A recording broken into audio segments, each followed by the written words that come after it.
Chris, can you hear me? Let me know how good you can hear me, Chris.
Good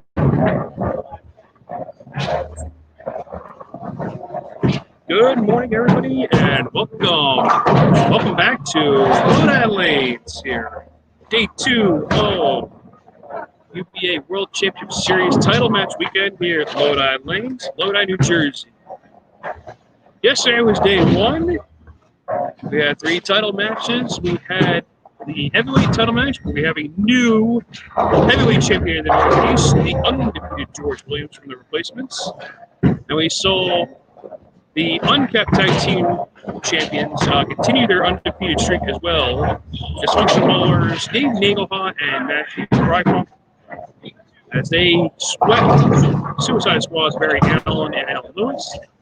And the Cruiserweight title match, we have a new champion, and he is back right there. So he is bowling today. He is the current 2-belt holder champion right now. He won the Cruiserweight title for the 3rd time yesterday, Raul Renteria. And he is partnered up with Bryan Andes today to go for title defense number 5. Now, on this incredible run they've had so far, they're up against Bowling Bullies, Purcell, and Knox. Once again, I want to thank everybody for tuning in this morning. These are the last 2 title matches for technically the month of March 2020.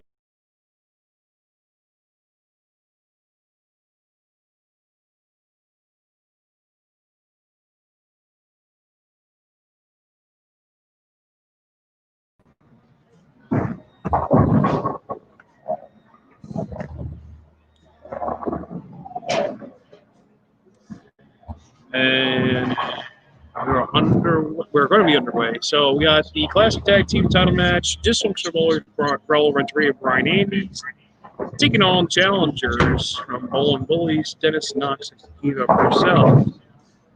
The other title match we have is the Welterweight title match, and to continue the discussion of undefeated bowlers, Schenck set to defend the title one last time. He's currently 6-0 on his current run on the welterweight list. And he's looking to finish off his welterweight run 7-0 with a successful title defense today. He's up against Hounds of War, Julio Hernandez. Now, this is a change from about 12 hours ago, where the original matchup setup was Chris and Kenny Washington. Kenny had an emergency, and I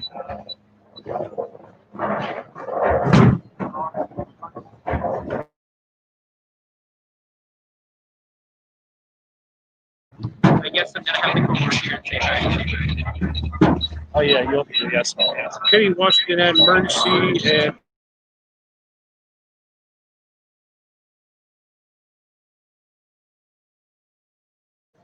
Hello, everybody. hello everybody. Yes, being joined by the one and only Gordon Pepper. By the way, we had over 1,600 people that showed up and watched yesterday's matches that I have on my new page, thanks to a certain analytics program that rhymes with Google. So for all of you guys that tuned in and watched, thank you very much, and hopefully we'll get the same number, if not more so, today. Absolutely. 1,600 people showed up and watched this. Yeah, not bad. Pretty good stuff. Hopefully we're off to a better start this time with the live stream on our end. So you know, the first time that you do anything, there's always going to be a gremlin or 2 in there. So always, no, nothing's ever perfect. First time around. That's usually.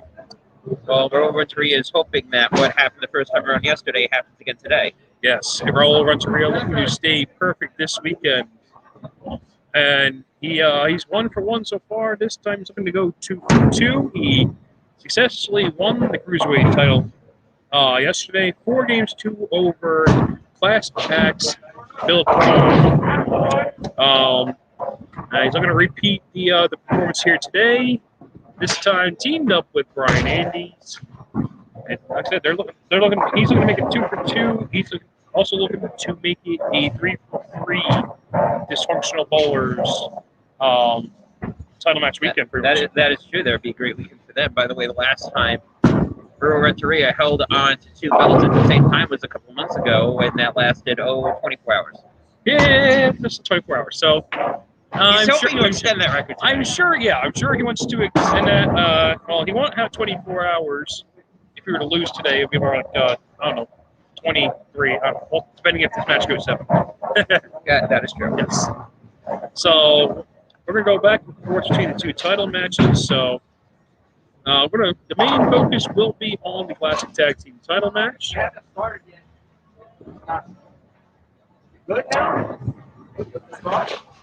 Looks like we have some issues here. Hold on one second.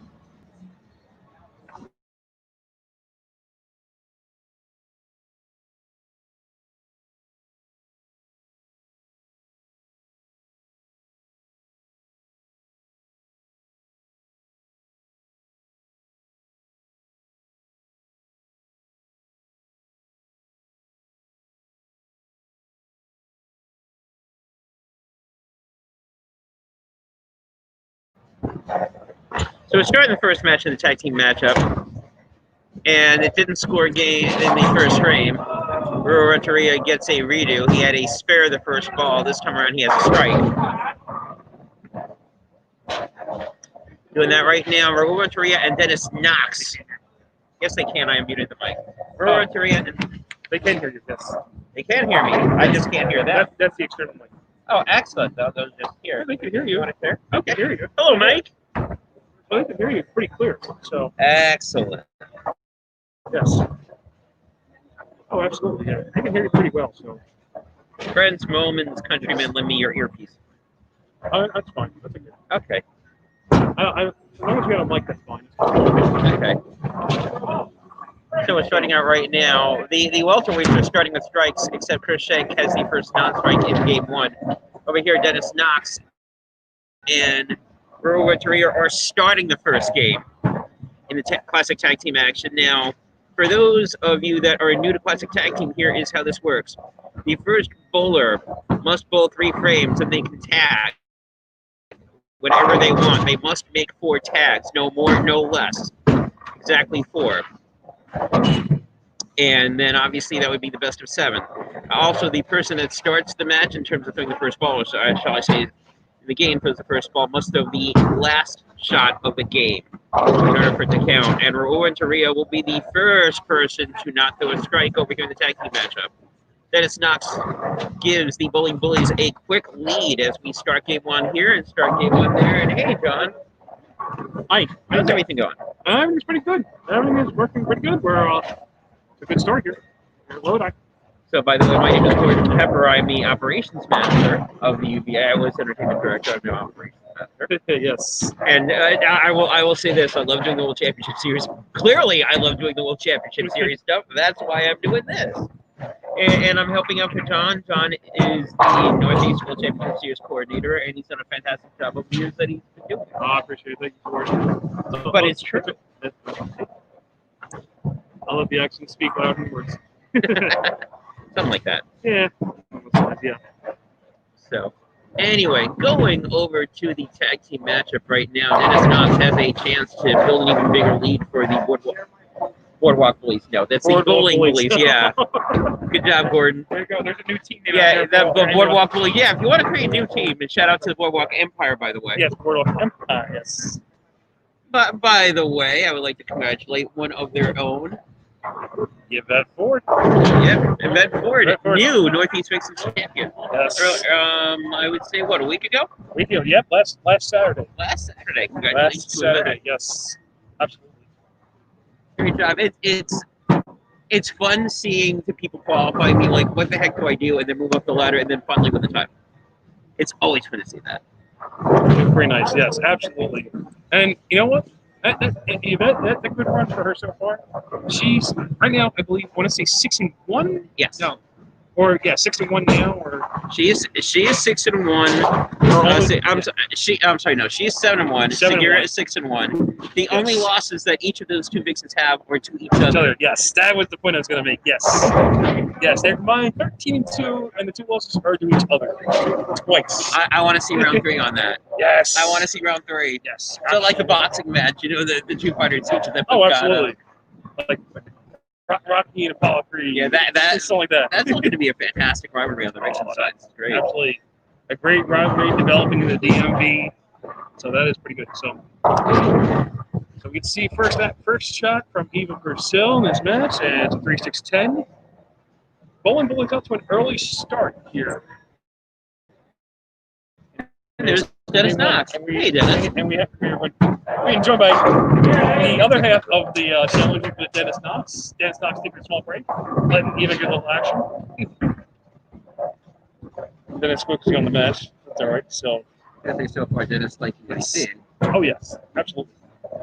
Now, if I'm dysfunctional bowlers, I probably make the first tag here. Oh boy. Knock it up. Now, if I'm a Renteria, I definitely make the first tag here because now he didn't like what he saw on lane 16, which is what they're doing. A tag here, and now you're going to get Bryan and Annie's up there looking. Sure. They're maybe listening to us right now. They may be taking notes. They may be learning the strategy here. Yeah, absolutely. Oh, they sure are. They sure are watching the podcast. Well, I mean, Raul Renteria is not listening to me. He's not making the tag. Well, on the podcast, they haven't seen the spare yet. The spare yet. Ah, I see. Wait, it's a delay. There's a little bit of a delay. Around what, 30-second delay? It's about 15, 20. Raul's staying in. And he did not listen to me. That's why there's another tip up there. Should have listened to me. I mean, that Bryan should have made that tag, Andy. Yeah. Should have waited 15 and 20 seconds delay to listen to our comments. Bryan goes, we have that. Yes, sir. I was going to say, Dysfunctional Bulls have held on to tag team titles for a while. They know what they're talking about. Absolutely. They sure have. I mean, Raul spare shooting also knows what he's talking about. He makes a 10-10. Dysfunctional Bullies right now are up by 5 as we go to the fifth frame. Yeah, 5-pin advantage thanks to the open by Eva and Purcell. Still early on. Still only 4 frames in. It's game number 1. But you do want to get off to a strong start. You don't want to waste any time, especially against this guy right here who is just, I mean, besides the team, I mean, even back to before the pandemic, this guy was on fire, as you mentioned. Yes. En Fuego. Yes. En Fuego is a good description, yes. Meanwhile, while you're doing that, I'm going to start a peek over at the welterweights because they're going a little bit quicker. Welterweights. Good job, Brooklyn accent. That's okay. Welterweights. That's okay. All right, we'll go back to the welterweight match here. And we'll take a look here. So right now, the welterweights, that thing was up. The champion went for 3 in a row. And your boy's trouble. 2-pin again. So the champ has double 9 spare. That 9 spare is the same weave he has right now. He got lucky just to leave that. He had a couple of friends that fell over right before that. Yes, and that was the same hit he had in the 3rd frame as well. Fell exactly the same way too. So very fortunate both times to come out with what I got to believe is going to be another 9 spare for the champion.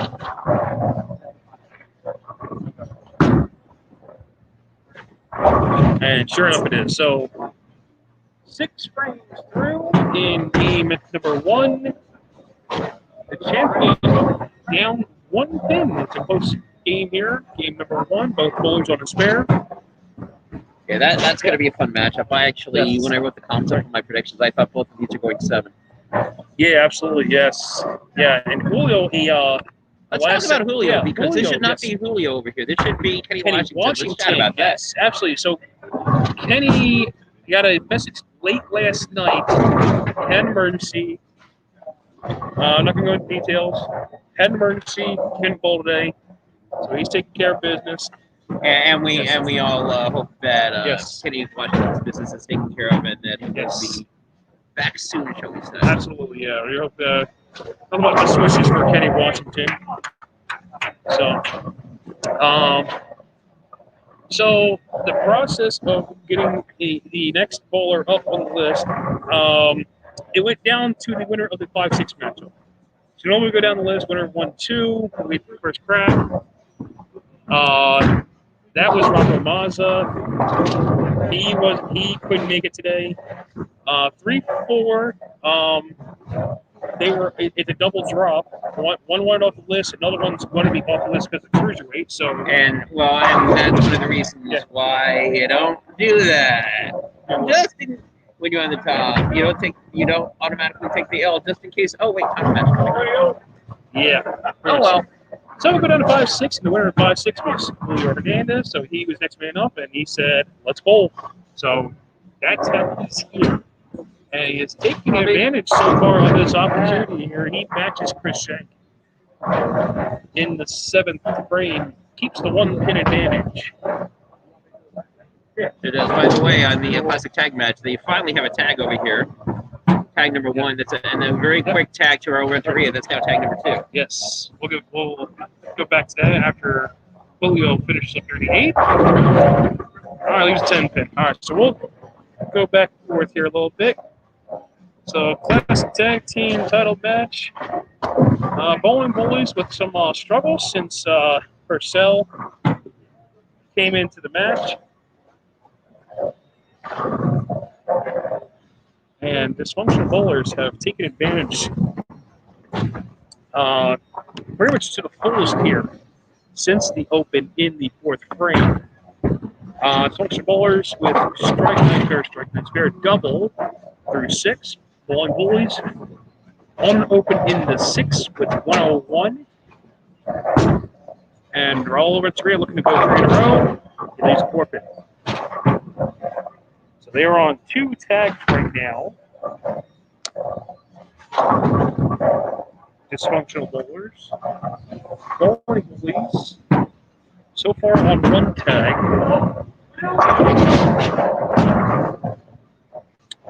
And Raul is going to cover the 4-pin. No problem there. And there is tag number 2. For those that are not familiar with tag team rules, in each game, as a tag team, you must make 4 tags, no more, no less. And those rules apply for both classic and uncapped tag team divisions. And the bowler that starts the game must bowl at least the first 3 frames, and then 4 tags to be made at any time after that. Dennis Knox up here in the 7th, looking to get things back on the strike train. He sure does. Much needed strike from the Bowling Bullies.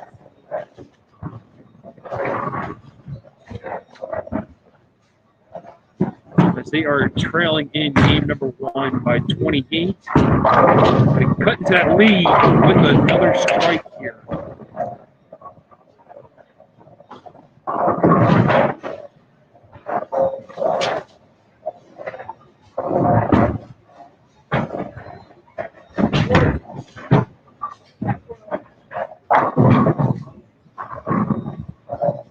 Dennis Knox for a big double here. That's got to hurt. 10-pin.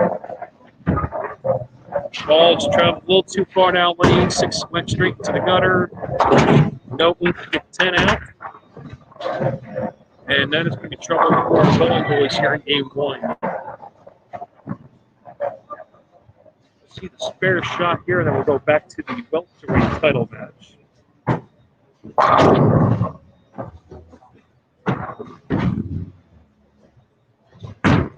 Dennis Knox on the spare. Looks like he got hung up on it. Oh, he does get enough paint on the 10-pin to cover.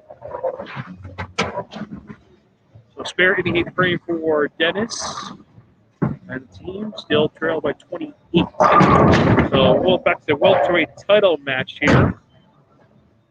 Julio only a solid 9 in the 9th frame.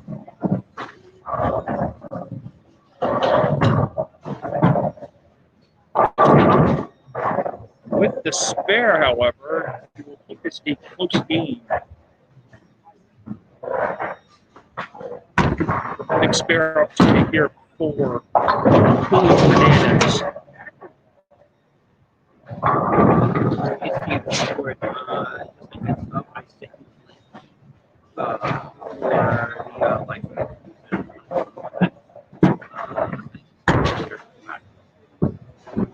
Julio on the 9-pin. No problems there, covered. So we enter the 10th frame. The challenger has a 2-pin advantage. Both bowlers on the spare.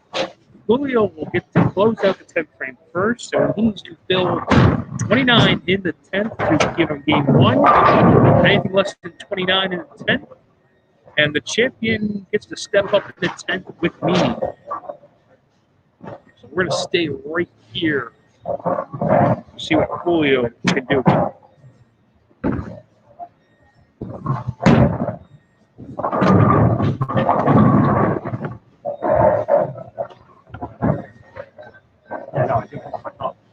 First shot 10 for Julio. 10 back for the challenger. Hounds of War. A long time coming for the franchise, I believe. I may have to do my research on this one. I don't know if they had a title shot before. This could be their first one of the franchise. I'm not sure. Gordon may be able to answer. I'm sorry, what's the question? I'm playing Jeopardy right now. Playing Jeopardy. The question. So the answer is that the number of title match appearances Hounds of War have. What is 1? This is the one, huh? This is the one. I thought so. Big shot here for Julio. Gotta have it. Oh, 10 goes and out. if he gets 9 pins, the answer is the number of games that Hounds of War has won in title matches, and that would be what is 1? What is 1? He needs 9 to shut out Schenck. What is 1? Yes. 9 to shut out Schenck. Huge trip 10 for the challenger. That was big.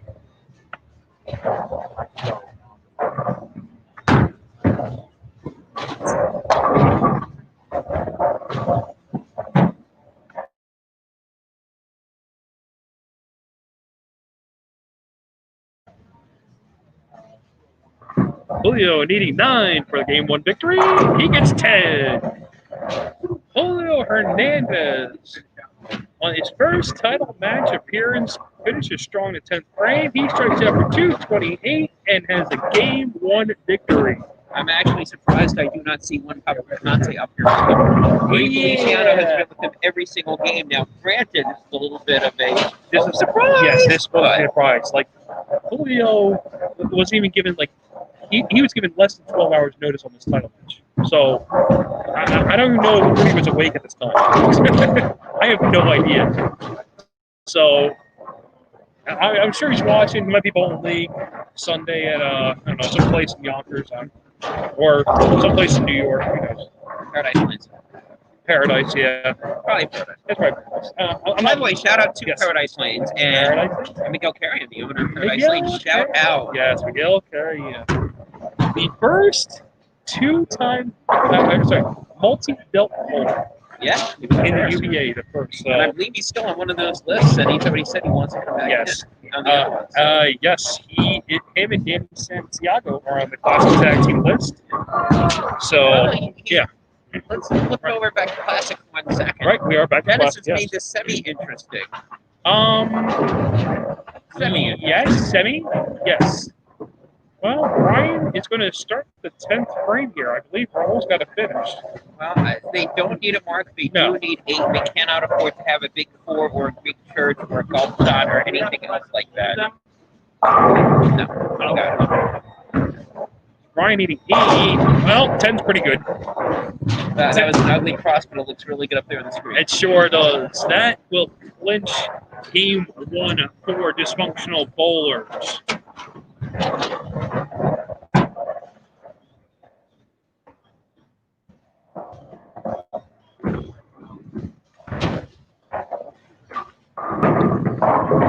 Two 13. 8-2-13. So, Bryan on the second shot here in the 10th frame.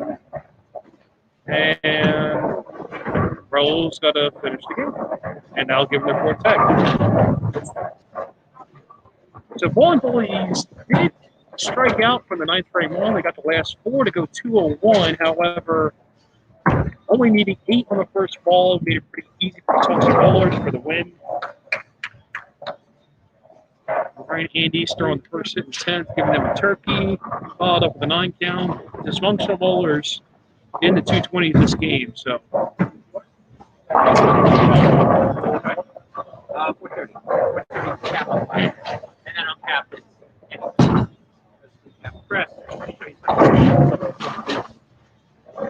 So Raul makes it official now. So there's your official game one score. Dysfunctional Bowlers 228, Bowling Bullies 201. Game one in the books for both matches.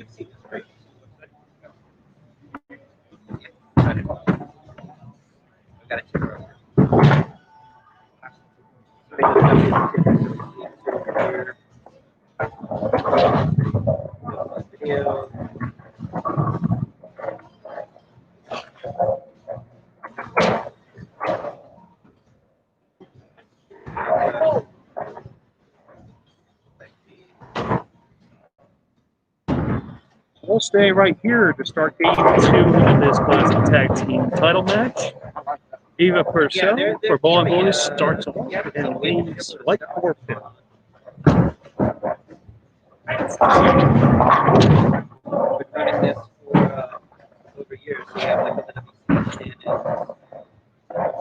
Here's the recap of game one. Swanker Bowlers are pretty much staying clean, never found themselves in any trouble, never found themselves behind, never fell behind, had a comfortable lead all game one, and never relinquished it, so on the way to a 228-201 victory in game number one.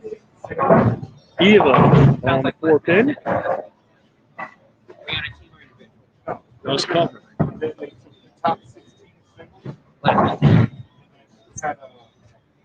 We'll see Bryan's first frame right here, and then we'll go back to the welterweights. So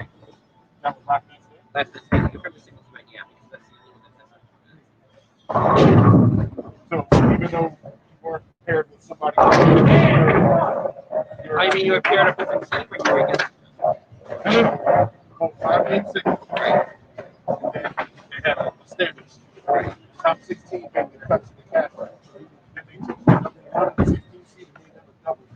Oh, yeah. Bryan and Andy kick things off for the Bowlers. And I guess it was a good time to leave that to first ball to the 10th, the previous game. It's early trouble here for Dysfunctional Bowlers. 2-4-10 to Bryan Andy.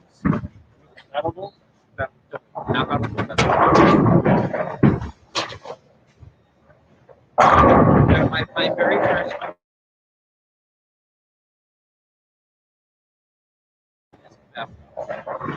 That's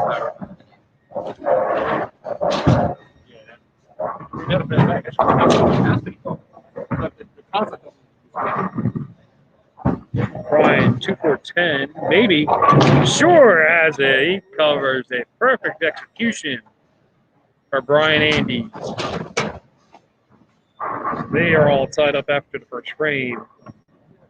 On the welterweight title match, game one went to the challenger, Julio Hernandez 228-213. Shut out the champion in the 10th frame by striking out. The champ had an opportunity to strike out the 10th. They would have only been for 226.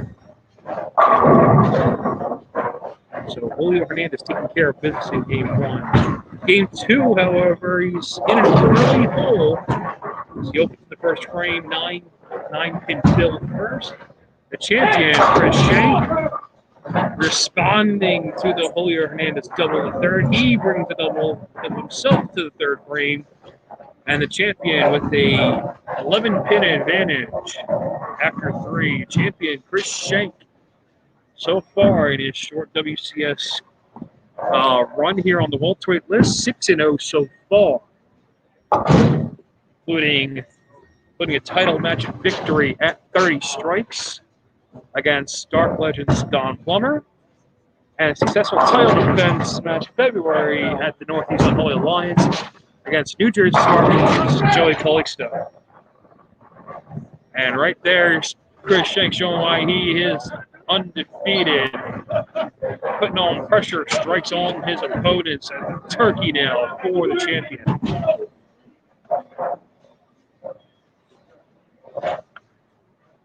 You guys 2 games, that's it.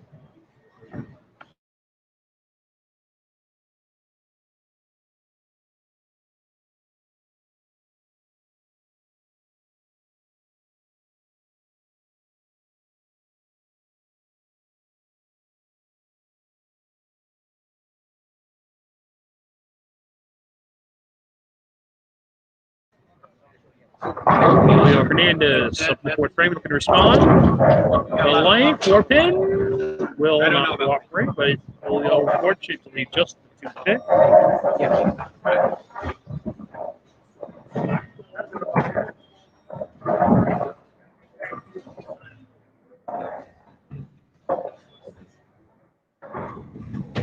So early Julio Hernandez in an early pole.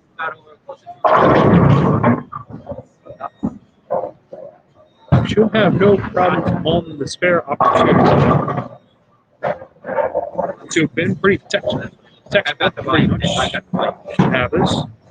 And of course he does. 4 frames through. And Julio down 12 as we enter the 5th frame.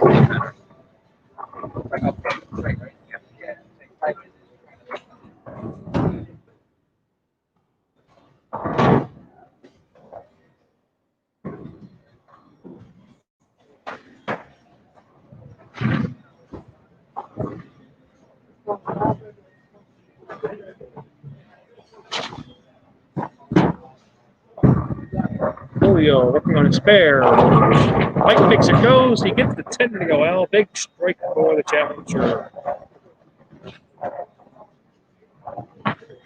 So we will turn back to the classic tag team title match.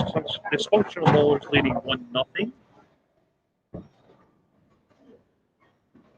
And Dysfunctional Bowlers 1-0. However, they are trailing a small margin here in Game 3, and that small margin might expand a little bit as Bryan Andy's in the 3rd frame, staring down another 2-10 combination. He converted the 2 4-10 in the 1st frame. This time it's the same thing minus the 4-pin. So he's made it he's 1 for 1 so far on this split conversion, 2-10 combination. This time he does not cover, 2 straight back, no chance for 10. That's an early hole for Dysfunctional Bowlers. The 4th frame now.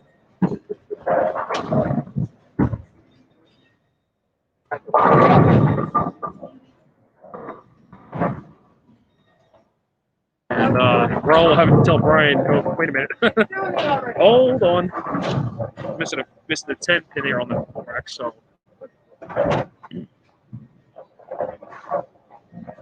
Now they're discussing a little bit of strategy here. So they're making the first tag. So Raul's coming in to relieve Bryan Andy's.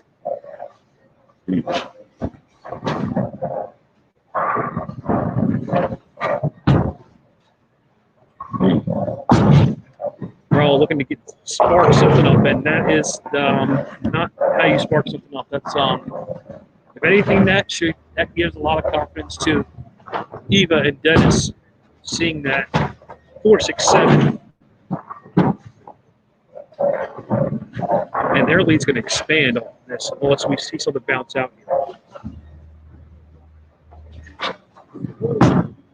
Raul trying to go the hard way on this, gets 1. And that is back-to-back open frames for DB.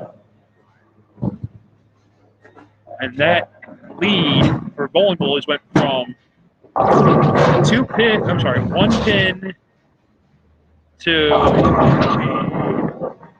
26 pins. Potentially 36, and if you're Bowling Bullies, you absolutely must take advantage. You're absolutely right. Yeah. One of the keys on beating Dysfunctional Bowlers is you've got to take at least 2, if not all 3 games when Bryan Andy's starting. This is one of those must-win for the Bullies. They've got to take them. Huge. Got to have it. Eva with a huge shot in the 4th frame. She stays in for the first 4 frames. She gets the much-needed strike, and I'd say it was a pretty good strategy.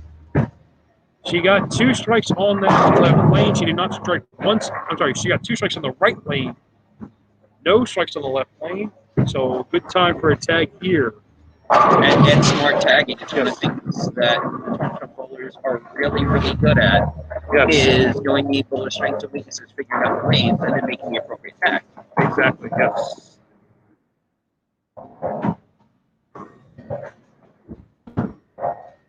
Dennis looking to double here. First double of this game. That was one of the scarier Yes. balls that I've seen. That ball looked like it was going to go Yes. right to the right-hand channel.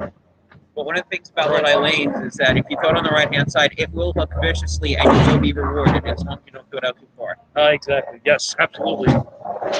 Raul here looking to make something happen for Dysfunctional. There we go. That is the first strike for Dysfunctional Bowlers here in game 2. They trail big time this match, 36 pin and hole for the champions. We're going to go back to the welterweight title match. Our champion has an 8-pin advantage, working on a strike, entering the 8th frame. So another close game here on the welterweight side. Right now, Schenck is down by 2. He will take the lead of the strike here. Big shot by the champion. Chris Schenck.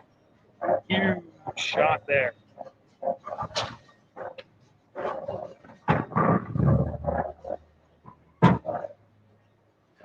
If you're Julio, you gotta respond here.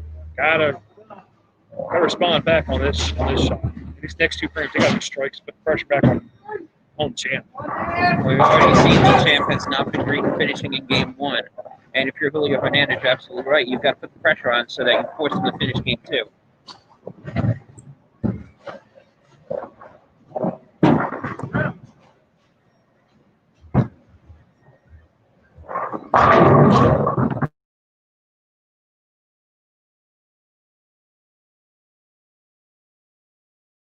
Where's your opponent to finish? No, that is 6. I guess the only question left for Julio is who he wants that crispy or grilled.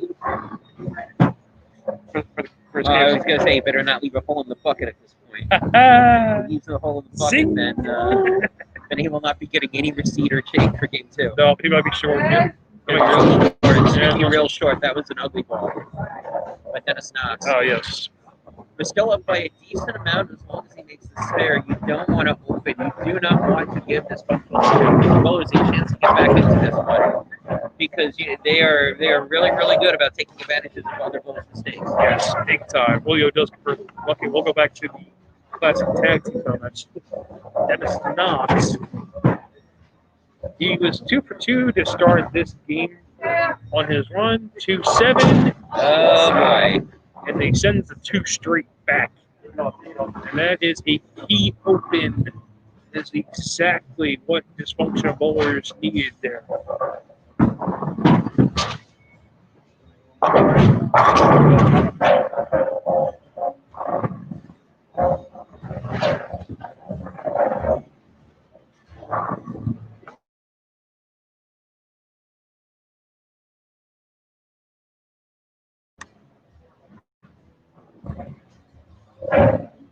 Right now, attention. Oh my goodness. I was about to say, Schenck opened the door wide open for Hernandez. No, he didn't.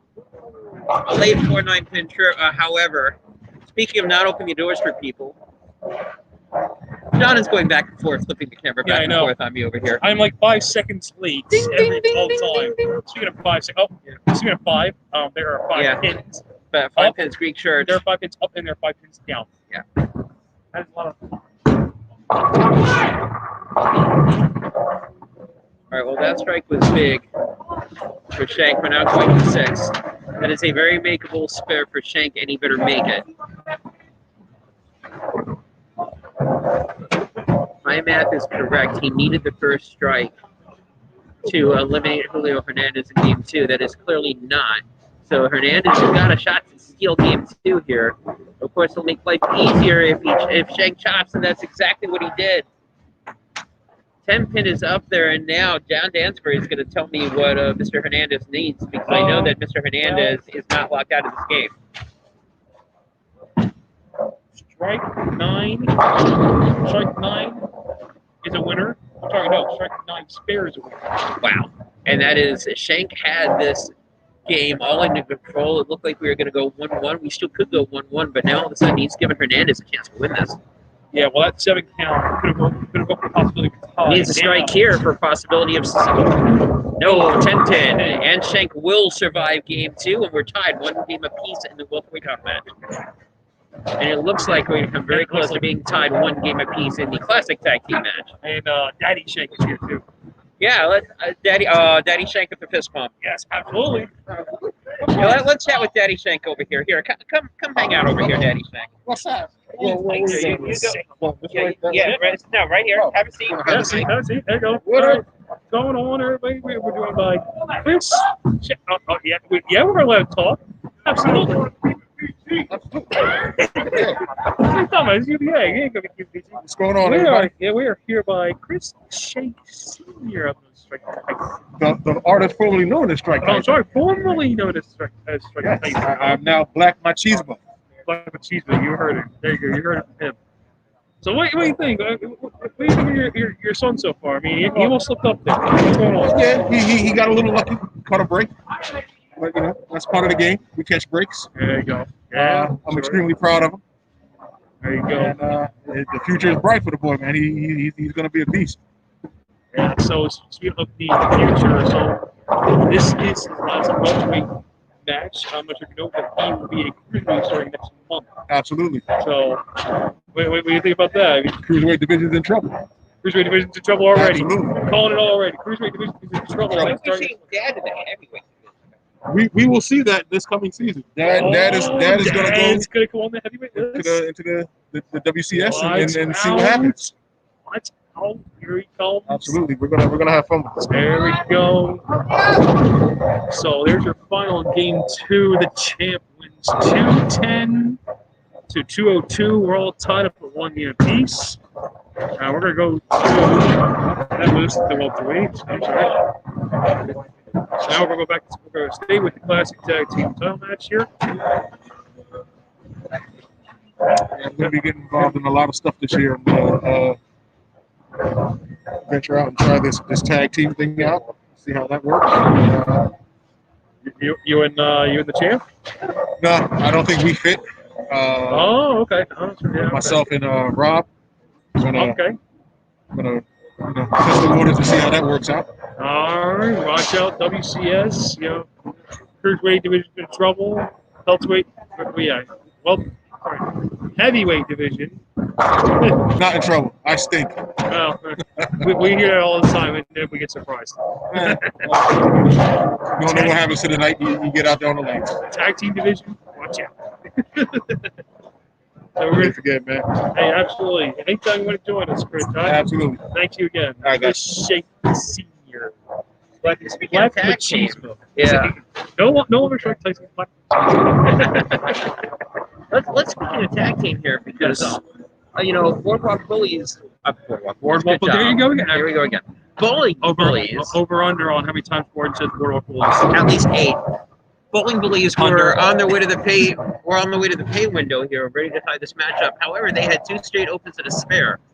If Raul Renteria goes out the door and ties, and Bowling Bullies cannot pull a double in the 10th frame, then there's either a tie or Dysfunctional Bullies will come out of nowhere to grab game 2. Yes. Or this is going to be a strike, and it is. Big first spitball for the 10th for Raul Renteria. Keep in mind, this is game 2. Bryan and he started the game, so Raul's going to come in for the second shot. Bryan will throw the fill shot. And that fill is a very, very, very important fill shot, assuming, of course, that they get the second strike here. Yes. All these shots are important. Every one of them. So right now they are in the 180s. Pretty much got to have this one. Gotta hurry. 2-4 stands up, and this is a very, very important pickup. This spare is still this spare pickup is actually very important. Spare here, Dysfunctional on 183. That would force Bowling Bullies to mark in the 10th. And any mark for the Bullies, assuming that they get any sort of decent, any mark, regardless, will give the Bowling Bullies the win. Any open with the exception of a 9-0, and Dysfunctional Bullies will win. No, watch out. Oh, never mind. Now, Any now, any 9-0. opening step for an 8-0. Yeah. Let's see. 8-0. I'm sorry. 8-1, 9 miss are all good now. You don't have that, they're going to make the spare. Yeah. So Dysfunctional Bowlers will sit in clubhouse 181, and they await their fate now.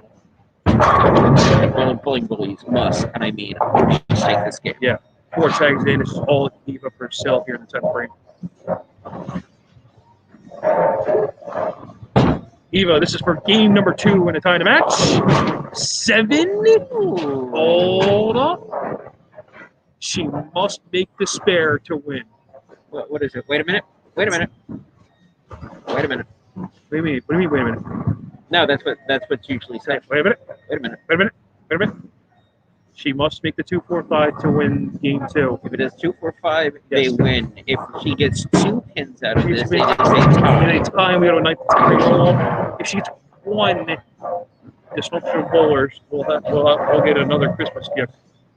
Oh, Christmas tree, oh, Christmas tree.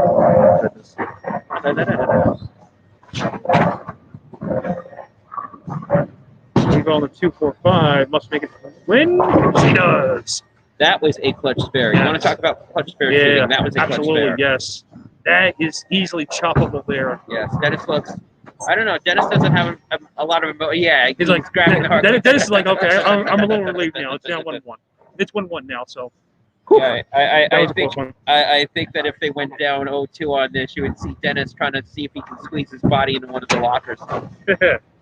Absolutely. So, here. Hi.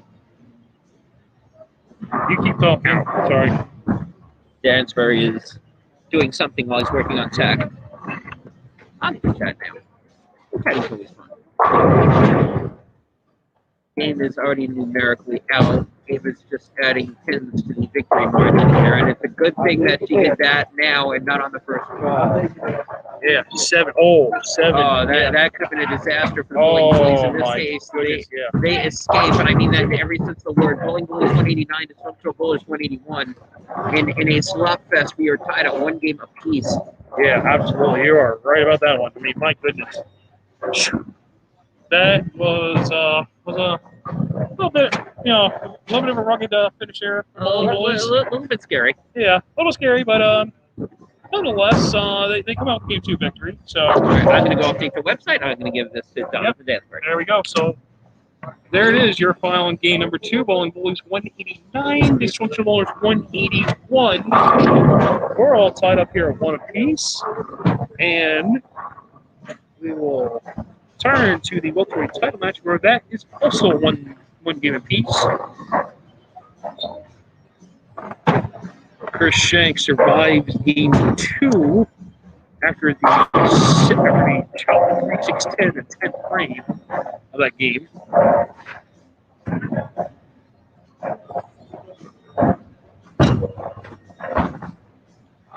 And I guess we did find we found Rudy. You got to figure he's watching this. Oh my goodness, we're watching the welterweight title match, but if you saw to your left there, wow, Raul Renteria starts game 3 off. He had 8 and then 10. Yeah, 3-6 just turned away really quickly. I don't even want to talk about that.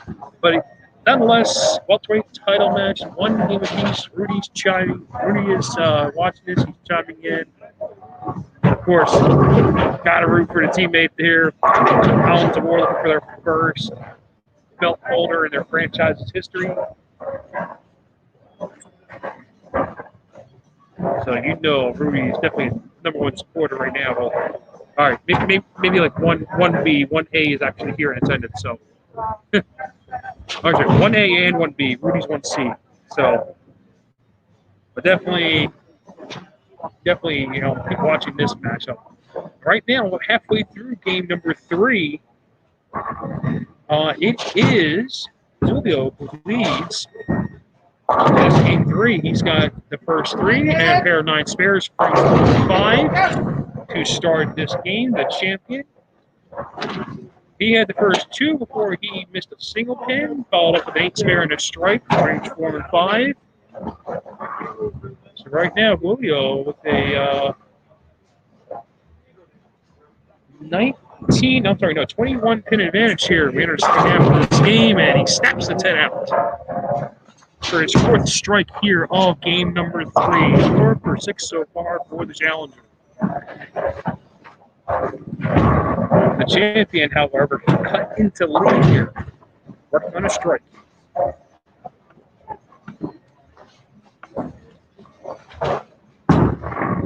Got to have this one. Third base, 6'9", 10. He does not double. He does not cut into the Julio Hernandez lead.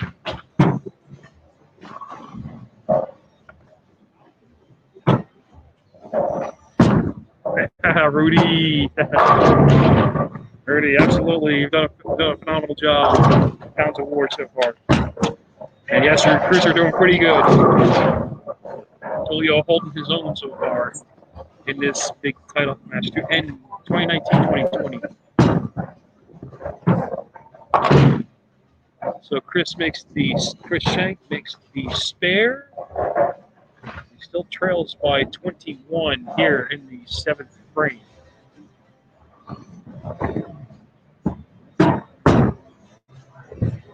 And he responds with a strike. Seems to be a pretty good lane for the champion. Josh strike last time that lane, makes it 2 in a row on that lane. We're going to quickly go over to the Classic Tag Team title match where they have started game 3. And after a rocky 10th frame for both teams, Bowling Bullies surviving.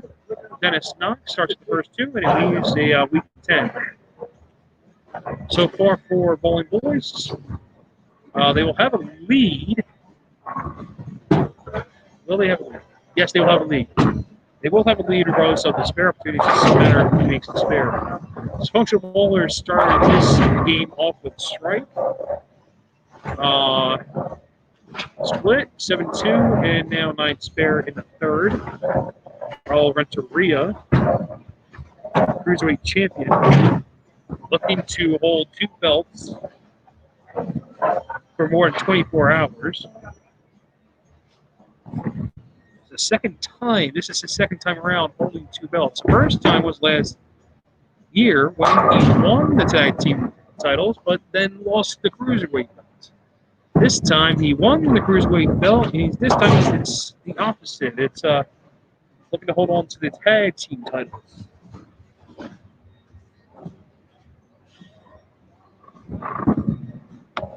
Rudy.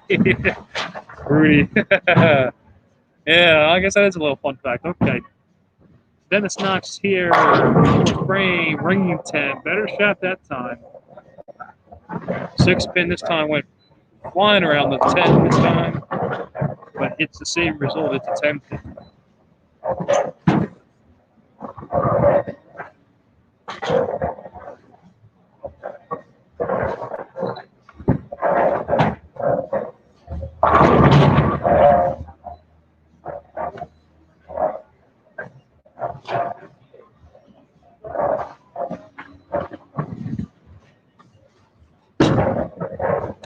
Dennis Knox on the 10, but that's got to cook a little bit.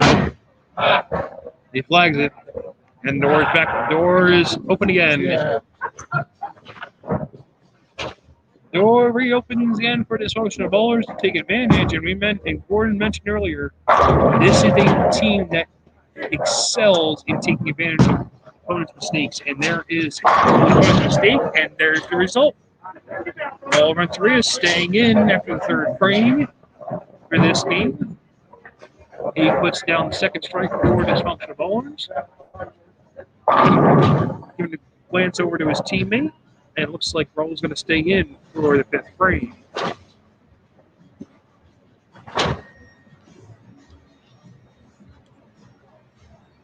While Raul goes up there, we're going to go back to the welterweight title match, 9th frame.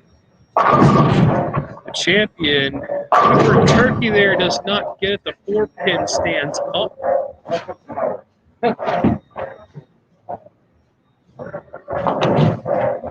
And that's going to spell a little bit of trouble for the champion. I'm Champion's got to go out the door, and then the challenger needs some help from, as they have now called me, the Ginger Albino Cloud. Ginger Albino Cloud. Apparently, I'm a new drink at Starbucks. The Ginger Albino Cloud. You're a new drink at Starbucks. Oh my goodness. Chris Schenck with despair. Julio Hernandez is going to finish this game first, and I'm going to go on a, let's see. Yeah, he can go up for 240 something, 248. If I'm looking at that right. Yeah, let me go do some. I'll be right back. We'll do some numberish. Looks like 248. Chris Ginger Schenck. Albino Cloud will be right back. Ginger, yeah, he'll be back. Yeah, looks like Julio can. Julio can go up to 248. Yeah, there's some shenanigans. Yeah, there's some shenanigans here on the Classic Tag Team match. Lots of pins falling. I don't know what's going on over there. Julio here, I believe a 4-pin. So Julio having a little struggle here on this right lane, lane 18.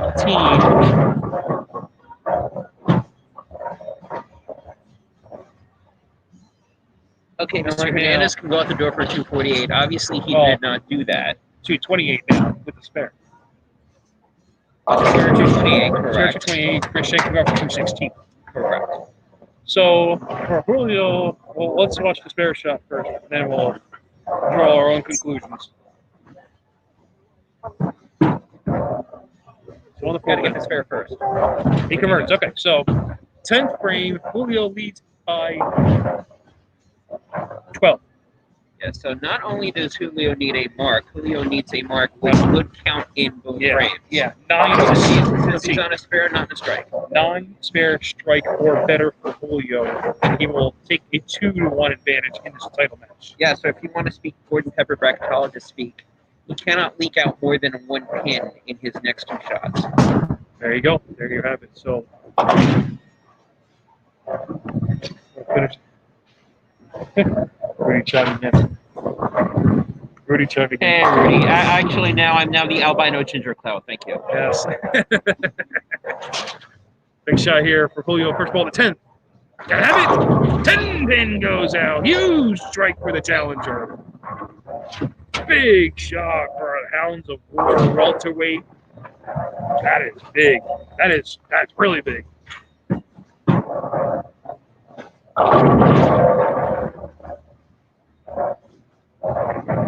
So now 9 total in the next 2 balls, and he's got the win. So, by the way, just a reminder and a plug, UBAtoday.info has got all the info on the World Championship Series as well as all the other goings on in the UBA. That is true, yeah.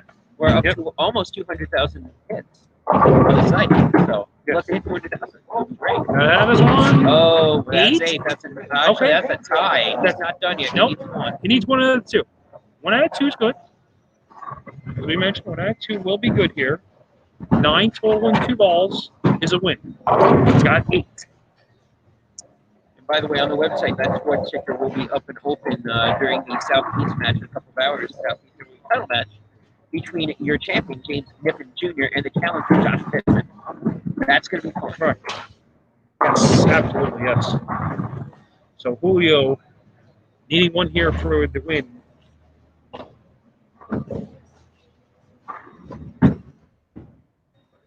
Gets the 2 pin. Sure does. Game 3 victory goes to Julio Hernandez. He shuts out Chris Schenck. Julio with 217. The best Chris Schenck can do 216.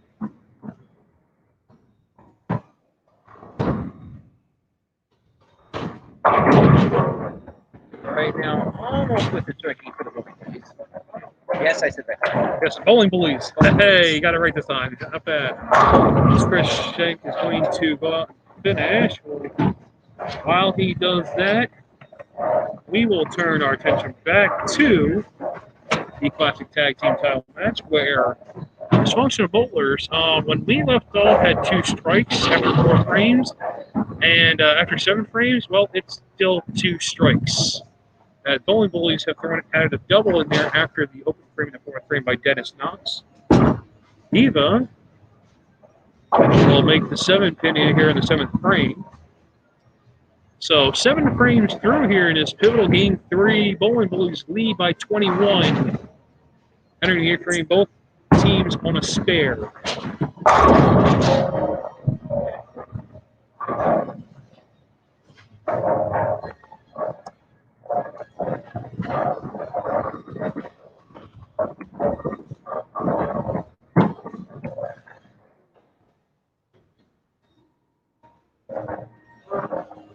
Dennis Knox here up in the 8th frame.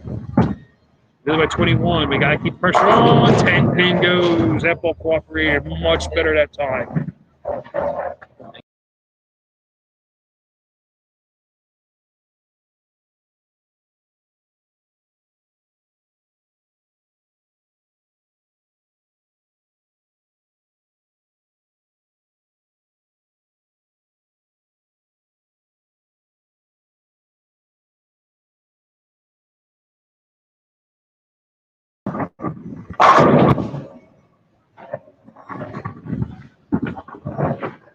Yeah, big shot there for both teams. Big shot by Raul of Renteria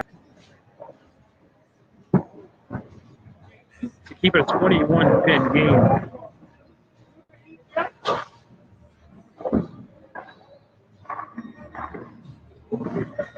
And he makes the tag in for Bryan Andes. So, welterweight title match goes final in game 3. Julio Hernandez wins 217-214.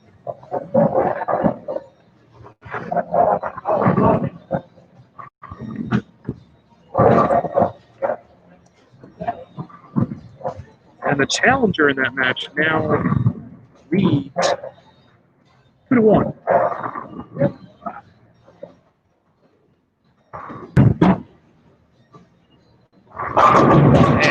And the challenger is going to start with a strike. So we're still here on the classic tag team title match. Game 3, tied 1 game apiece. Bowling Bullies up by 11. They can make it a 21-pin game with an Purcell double here in the 9th. Big shot here.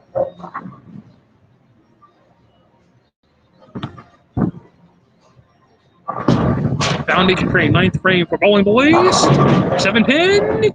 He's going to wiggle and will not go down. Huge opportunity for, well, I wouldn't say huge opportunity yet, but for Dysfunctional Bowlers, this game got a lot closer.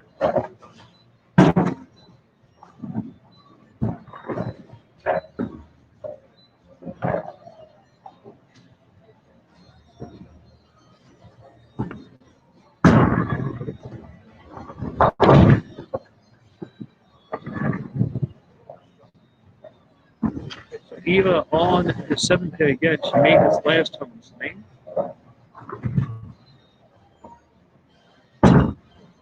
Looks to be pretty good from here, and it is. So here's the story here in the 10th frame. The Bowling Bullies will get to finish game 3 here, and it's going to be all Dennis Knox here in the 10th on lane 15. Bowling Bullies can strike out in the 10th for 216, and do we get to do it? Yeah. Oh,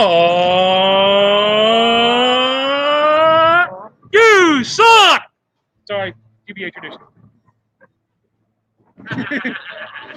It's Lodi. You shouldn't be putting the ball in the gutter here. Dennis Knox here, first ball to 10. 10 back for the challengers.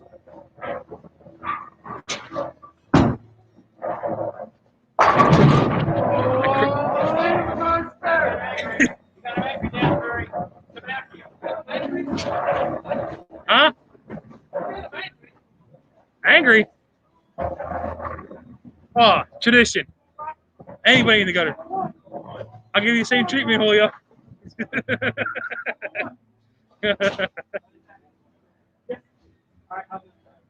Anyway, important business here. Dennis Knox here. 7 on 10. That's left to target. 6 count. So 3, 6, 9, 10. So 4 dysfunctional bowlers. This count is important.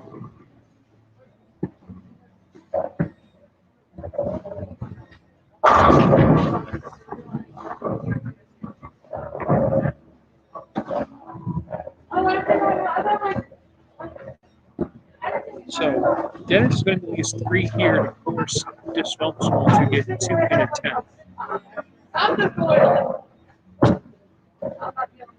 And he will. He'll get all 4. So Bowling Bullies finish with 206.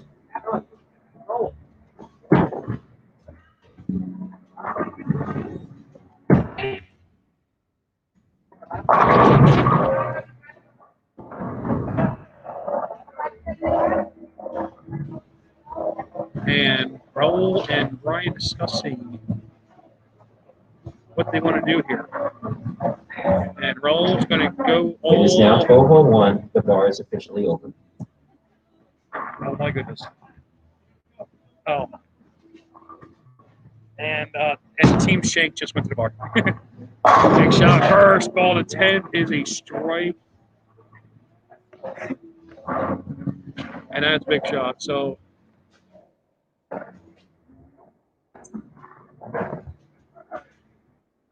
this one just as big.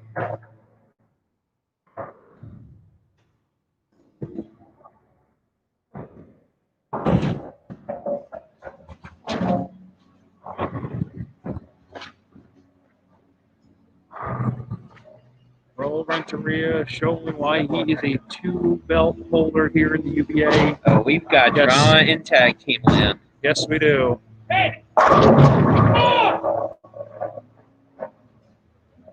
This one here for the winning game 3. Does he have it? Wait, there goes. I And think I remember saying a game or 2 games ago that do not give the dysfunctional bowlers a chance to take a game because they will take it from you. yes, And they will not be apologetic about it afterwards. Yep, and yeah, pretty much, yeah, and that's why, pretty much, yeah. 2 pins, more than up there, 7-pin count. That is good. Dysfunctional bowlers steal game 3. They win 2-12, 206 over Bowling Bullies, and now have a 2-1 lead. Oh, see, I'm not the only one. Julio better not find out. Oh, he already did. He already did. He did. I don't know why he would get upset, but okay. Julio does not want to wake the tiger. In this Oh. case, though, Schenck needs some waking up with his own because he's just 7-9. Yeah, he just 7-9 there. So, yeah, I see. Yeah, I can see why. Okay, that makes sense for Julio, I guess. So game 3 is in the books. Dysfunctional bowlers coming from behind in game 3. They win 212, 206, and now have a 2-1 lead here in this best of 7 classic tag team title match. Key strikes from Raul Renteria in the 10th frame. Give them the win. So we were at game 4. Even Purcell starts off. He starts over the can opener. They've got to rebound quickly off of this. And they got to forget about game 3. They got to get focused on game 4 here. The same exact thing yesterday when we were tied 1-1. I had to strike out for me to go up 2-1 in that cruiserweight match. You are right. Yes, sir. Yeah. Started off the same exact way as the cruiserweight match. Raul is right about that. Yes, he started off the same way. Went off in it, 4-2. Yes, Raul had the same feats yesterday. Named to strike out in game 3 to win game 3 to go up 2-1. Proceeds to win 4-2. Here we are again. Raul Renteria steps up in the 10th frame, game 3. Gets a double to win game 3. Do they win 4-2 here as well? That's why we played the game, but we could be looking at a similar fate. I'm sure Bowling Bullies would not want to see that similar fate again. I'm sure they would want that game back and then get this game as well. But as we said, got to move on off game 3. It's now game 4. Hernandez with the bucket. Both bowlers starting off with strike in the first frame.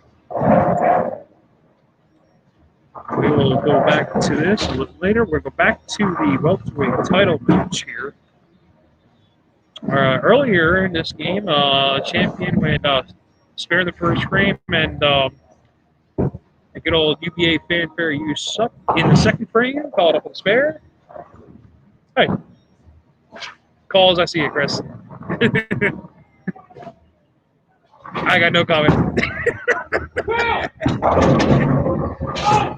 Oh my goodness, Chris Schenck turns 6 into 10. He trips out the 2, 4, 8, 10 for a huge strike in the 6th frame. Christmas gifts for everybody. And Chris got a cereal there.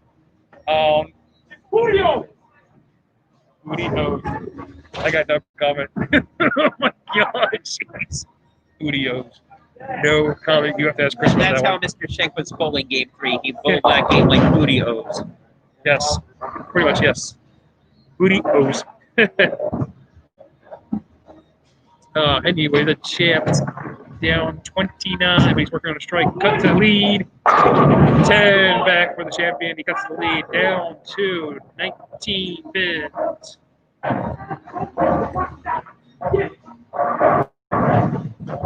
Chris is talking, being a little salty to the other Chris.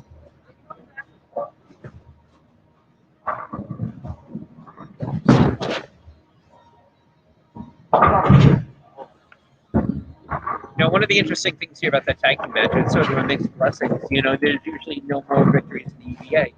The one thing that the bowling bullies know is that they know that now they can take a game away from Raul Renteria if they put it together. However, they didn't, and they still need to in order to get the 4 games. Absolutely, yes, they do. Yes. That being said, Eva's got to win all of her games, and right now they are trailing game 4. Yes, they are. Julio Hernandez will strike in the 6th frame. Still 19-pin advantage. We're going to strike here. He's staying clean so far. Another strike here in the 7th by the challenger. Put some pressure on the champion. Julio Hernandez with a 2-1 lead so far in this Best of 7 title match. It's turning out to be a pretty good match, back and forth battle between the two bowlers. Julio here, 7th frame, like mixture, big double for the challenger. Increases that lead.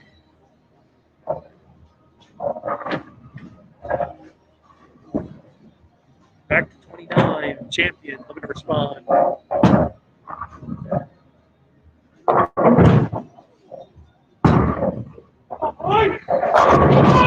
Big adjustment. That's a much better shot. Definitely a ton better for the champion. Snaps a 10 out for Turkey. Leads back down to 19. Julio, 8th frame. We're at stake here on the welterweight title match to the end of game 4 here.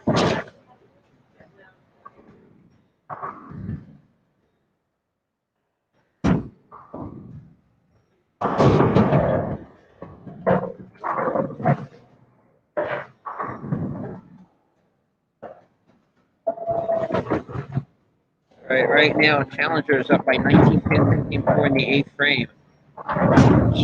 Right now in his 8th frame, and Oh boy. Jigs. Yeah, and that is a very inopportune time to do that because Mr. Schenck is running out of frames. Yes, he is. And he's running out of games as well.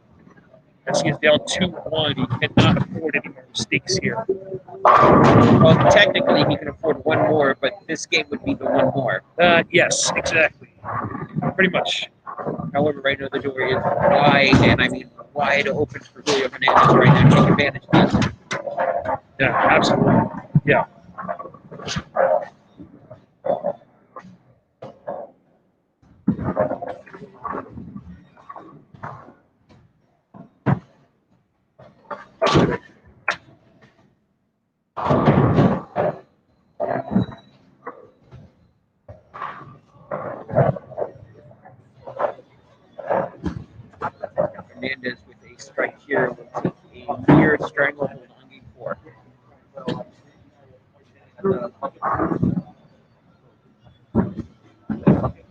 Julio looking for a turkey here. 8 frame. 10 pins go out. And he's got turkey. And you're right, Gordon. That is a huge shot by the challenger. Out of war. Julio almost with a stranglehold. One more here. Yeah. First strike this game is over. Anything less than that, it depends on where he leaves. Yes, pretty much, yes. Mr. Schenck, and I'm sure his entourage would love to see Julio leave a whole bunch of Voodoo up down the lanes. Yes. Big shot, foundation frame, 9 frame for the challenger. 10 back again. He's got a 4-bagger and a 43 pin lead.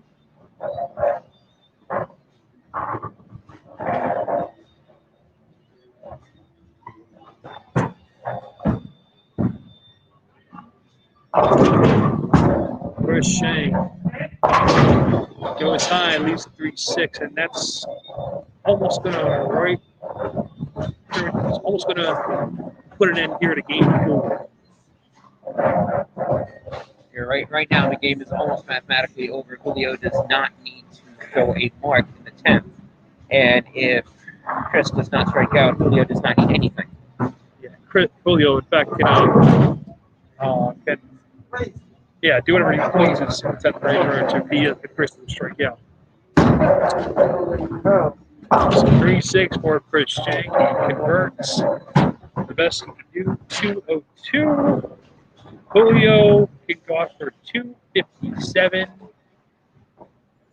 Yeah, this game is a wrap, pretty much. This game is pretty much a wrap.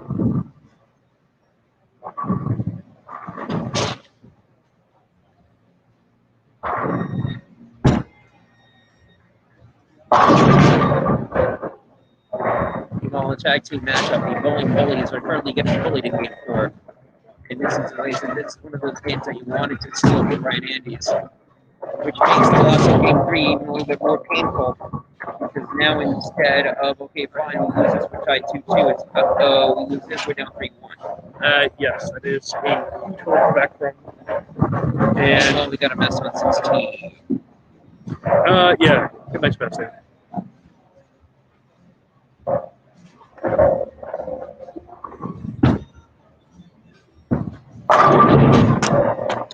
Yeah, classic tag team title match. We'll get back to there in a minute.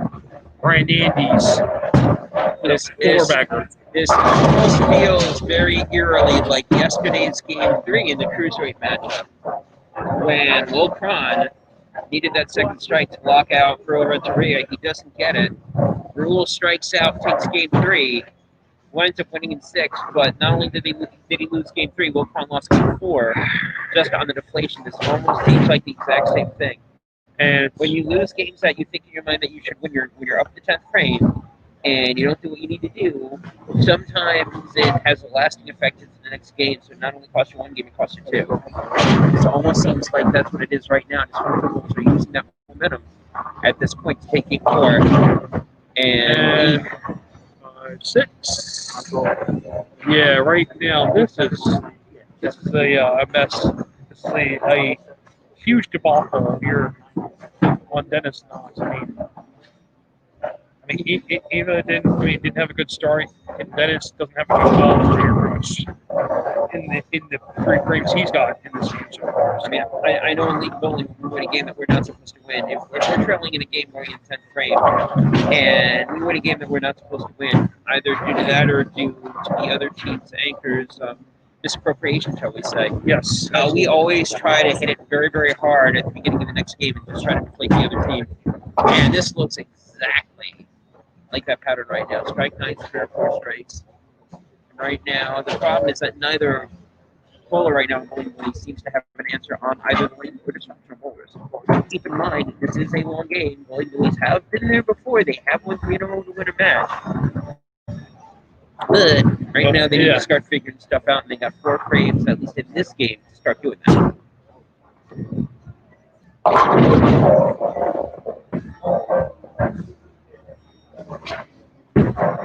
Julio Hernandez already had game 4 in the bag before the 10th frame. He finishes up.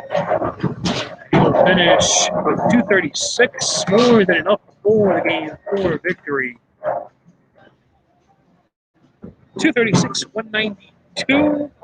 Julio Hernandez now up 3 games to 1. Is 1 game away from becoming Hound of War's first title holder in their franchise history. Well, there's 3 games left potentially in the welterweight match. Schenck needs to win all of them. Yes, agreed, yes. Because right now for Chris, hey, trademark time, the margin of error is 0, or, in the words of Jonathan Dansbury, El Chipo. El Chipo. El Chipo. We're going to go back to the classic tag team title match here in game 4. Or 3 ways of using that exact same phrase in that tag team title match. Yes. Yeah, same phrase pretty much here. This game, I believe, is already over. 7 frames in. Bowling Bullies with 1 strike here in the first 7. Dysfunctional Bowlers not striking 1 time for the first 7. Bryan Andy's here in the 8th, and something about every time I turn the camera back to this match, they don't strike. So I'm guessing Bowling Bullies may want me to do that more often. Or if we're going to use the Christmas motif, we have a full stack of reindeer on this Dysfunctional Bowler side, and on the other side we have reindeer dog. Yeah, pretty much. Yeah, pretty good example. Brian's open and he's discussed it with himself, but theoretically the game is very much over. Let's see. Yeah, this is mathematically over. That's it. It sure is. That's mathematically over. That's it. Actually, no, it's not. Yes, it is. 89, 179. Oh, no, you're right. It is. Yep. You remain. So, well, actually, I shouldn't do that yet. I'll go update the website now. I shouldn't do that yet because I'm not sure how many tags the Dysfunctional Bowlers have yet. It's true, they have to tag, correct? They have to tag 4 times, so that will not go up yet. That graphic will not go up yet until they make 4 tags. And by the way, we have seen Dysfunctional Bowlers lose a game because of improper tagging. Yes. I believe I remember that because I was there preceding that. I was there preceding and administrating that debacle, and that happened over at Parkway Leeds. And Roar 3 remembers that. Yes. Yes, he does. Not saying anything, he's not admitting it, but he remembers it. Hey, what? What? I left a couple of those, yeah. 3 churches, yes. Well, no, that's not what we're talking about. What were we talking about? We'll tell you about it after the game. Same outcome as yesterday. Hey, that's actually one of the things that I mentioned, is that at the end of game 3, you need to strike out, and you did, and then sort of shifted the momentum over that. I told him exactly. I struck out yesterday. You said it first. To go up 2-1, and I went up 3-1. Lost it 3-2 and Purcell. Well, the momentum completely shifted after that because Voltron shot a 140 in game 4, and this is Bowling Bullies may not hit 140. They may not hit 140 this game. Yeah. We're looking very similar to yesterday's. Pretty similar, yeah. Well, yesterday I started to play a little bit of defense. I started to throw a little bit of a down and in shot like him to try to mess with his line a little bit. And that next game, it really hurt. I believe this is the 4th and final tag for this Purcell. No. Oh, this is only 2. This is 3. Oh, that's right. This is game 4. I'm sorry, you're correct. This is 3. But knowing that this is 3, yes, leads me to believe.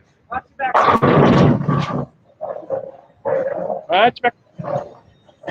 Yeah, both teams on 3 tags. Pretty much as long as Raul here tags Andy, Bryan Andy's in here in the 10th. And once and only once in every tag. Yes. 1 tag here in the 10th frame. They will lock in game 4. And this would be a good time. And now would be a good time to use the tag. Yes. Well executed. Well, perfectly timed executed tag there by Dysfunctional Bowlers. And as long as he delivers the ball, we are all good here. Roll. So what we were talking about was that debacle over in Parkway with you and David about how you loused up the number of the tags. Yes. You said that would be how you could lose game 3, but you didn't lose it that way because you tagged correctly. And Dave threw me off too, so I had already the count going, and he was like, "No, you're going in." get a couple balls in for the next game, and completely went over my head. And I was like, "Fuck, wait a minute. We already did all the tags already." Yeah, and I remember that because I actually had to call the owner of Parkway and Yeah, reset the camera and do the video. Because I was going to make sure if I had to make a ruling, I wanted to make sure I got it right. Unfortunately for you, I did. You did win that game, and obviously you lost too. Yeah, and that's the only one you lost, and you won the game, and Dave still has a nice shiny belt. He still has it from yesterday. Yes, he does. He's got it through the new year, at least until the beginning of 2021. They wanted to get me back with it, but one of us So the Dysfunctional Bowlers That's true. have game 4 in the bag. I was going to say, I don't know. I think They'll finish with 2-12. And similar to Raul's Cruiserweight title match yesterday, yeah, this is heading in the same direction. Dysfunctional Bowlers will be up 3-1, and their opponents will not break 140. At least Bill Pratt had 140 in game 4. All Bullies will not be there. So this will be a game we'll just scratch off, and we'll go to game 5 here. And it will be with Bowling Bullies backs against the wall.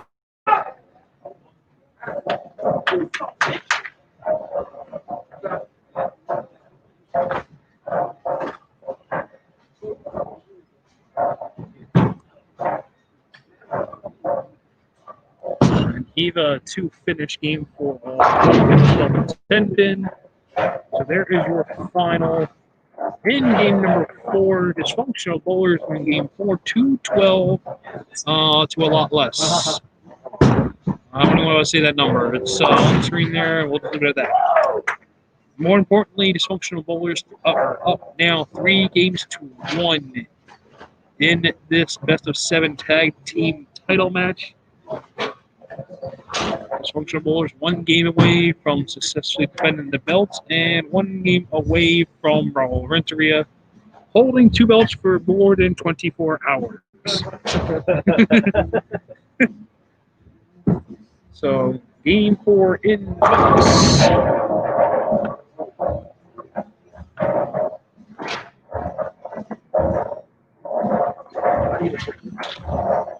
Cigarette break.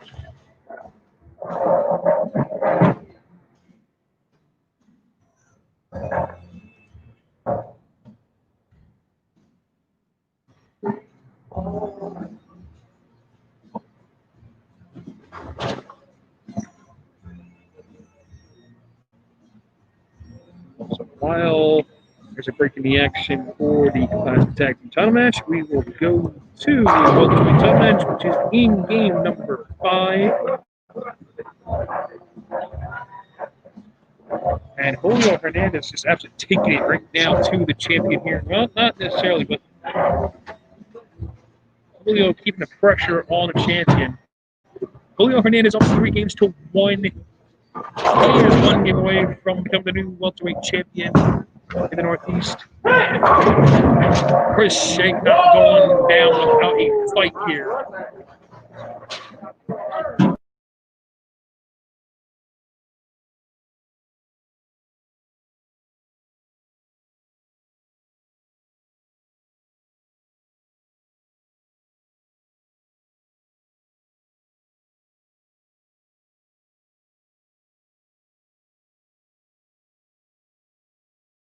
Holding on. Go. All right, so right when we go into tag team, I have to say what we just said for welterweights. The margin of error right now for the Bowling Bullies is 0, or in the words of Jonathan Mansbury. El Tipo. Basically, what that means is that there's 3 games left. Bowling Bullies must win all 3, or Dysfunctional Bowlers will retain. Meanwhile, I'm going to go peeky over at the welterweight matchup, so I'll give it back to Mr. Mansbury. All right, Bryan is going to take 2 points to the welterweight title match. Schenck put together a few strikes. 6th, 7th frame.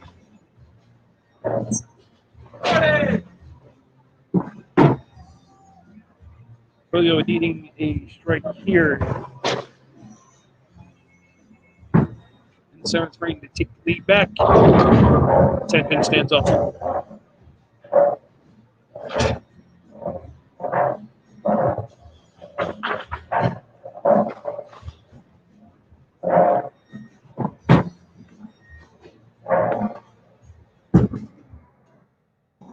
right, so right now after the shot, Hernandez was up by 9, and the lead now switches over to Mr. Schenck, who's got a double. Hernandez obviously needs to make the spare. This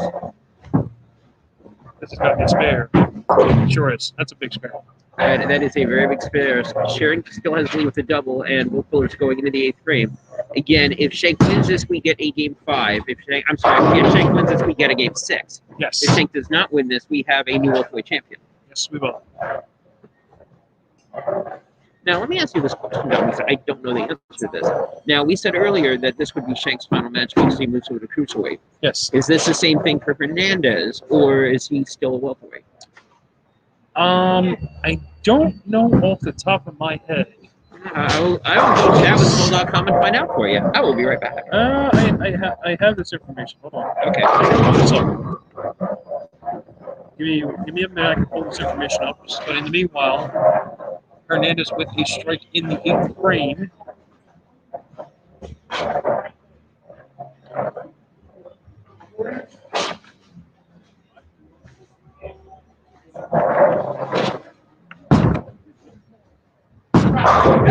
And the champion responds. Big strike here for the champion.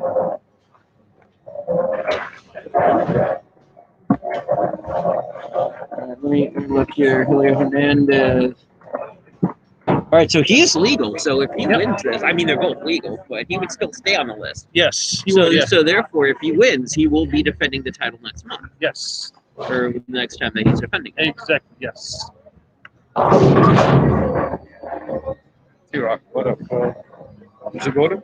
Well, you know, got a live mic though, so I don't say Live mic. hi Live mic. and Live mic. then walk away. I'll say hi though. Yep. I'll get it. Gordon on ball turn for champion. So 9th frame bounty frame first shape with a 12-pin advantage. Being off for 269. Best Julio Hernandez can do 257. Big game 5 here for both bowlers. While we are waiting on that ball return, we'll quickly go back to the cruiserweight title match. Classic tag team title match with cruiserweight champion in this title match. And so far, in 4th frame, Dennis Knox for Bowling Bullies started this game. He started with 6 spare, double, and now the 10-pin here in the 4th frame. Now the spare looks like it's pretty good. It covers. Dysfunctional Bowlers has the first 2, followed up with a 9 spare. Raul started game 5 off, and we are now waiting to see what Raul is going to do. And while he's waiting, we will go back to the welterweight title match here.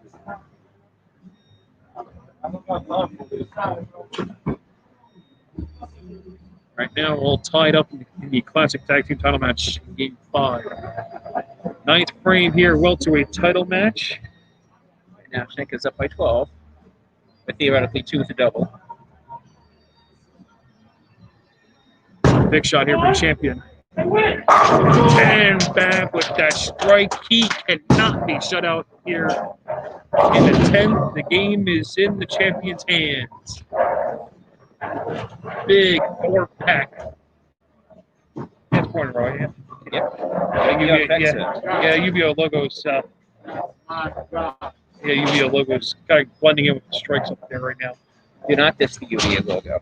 Hey, I'm just He's saying. all the I ain't got shit else to do. The 3 of us, we need to go bowl this fucking trios tournament real quick. Julio responds. He gets a strike of his own. So 10th frame. Here we go. If he goes out the door, Schenck needs the first one and count. Schenck will need strike 9 spare. That would be the first one and count. That is, yeah. Count would have to be pretty good.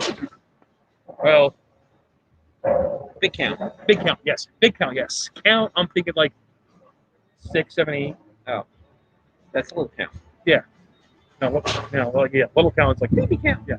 Like 2 or 3. Yeah, 2 or 3. Yeah. And then there's non-existent count. Yeah. like Chris Schenck, game 4, second frame, first ball. Yeah. That is true. Oh, well, speaking of non-existent count, that would be Bryan Andes with a 4-7-10 and 6-7-10 in the fifth frame.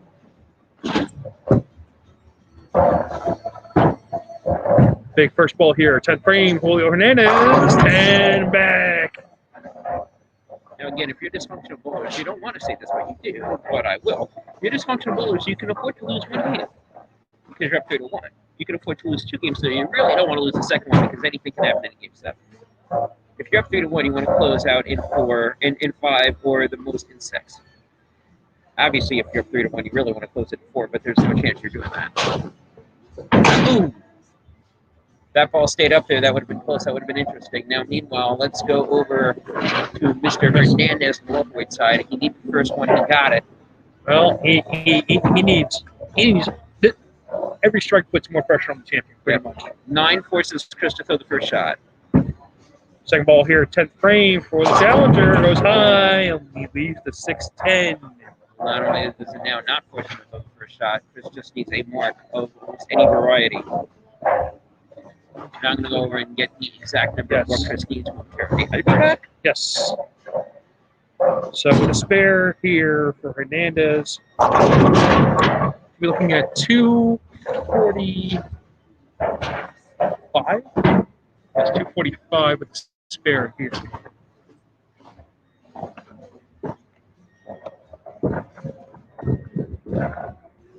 And it will not be done. 243, so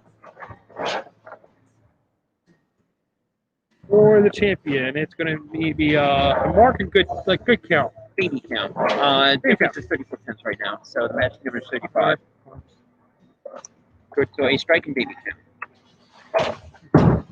This one to extend the match goes high. He leaves the 3-6. He's got to make this 3-6. And that's one of the reasons why that lack of the second ball, second strike was important for Julio. If Julio hits this match is over. Let's see here. Hey, 7 and 7.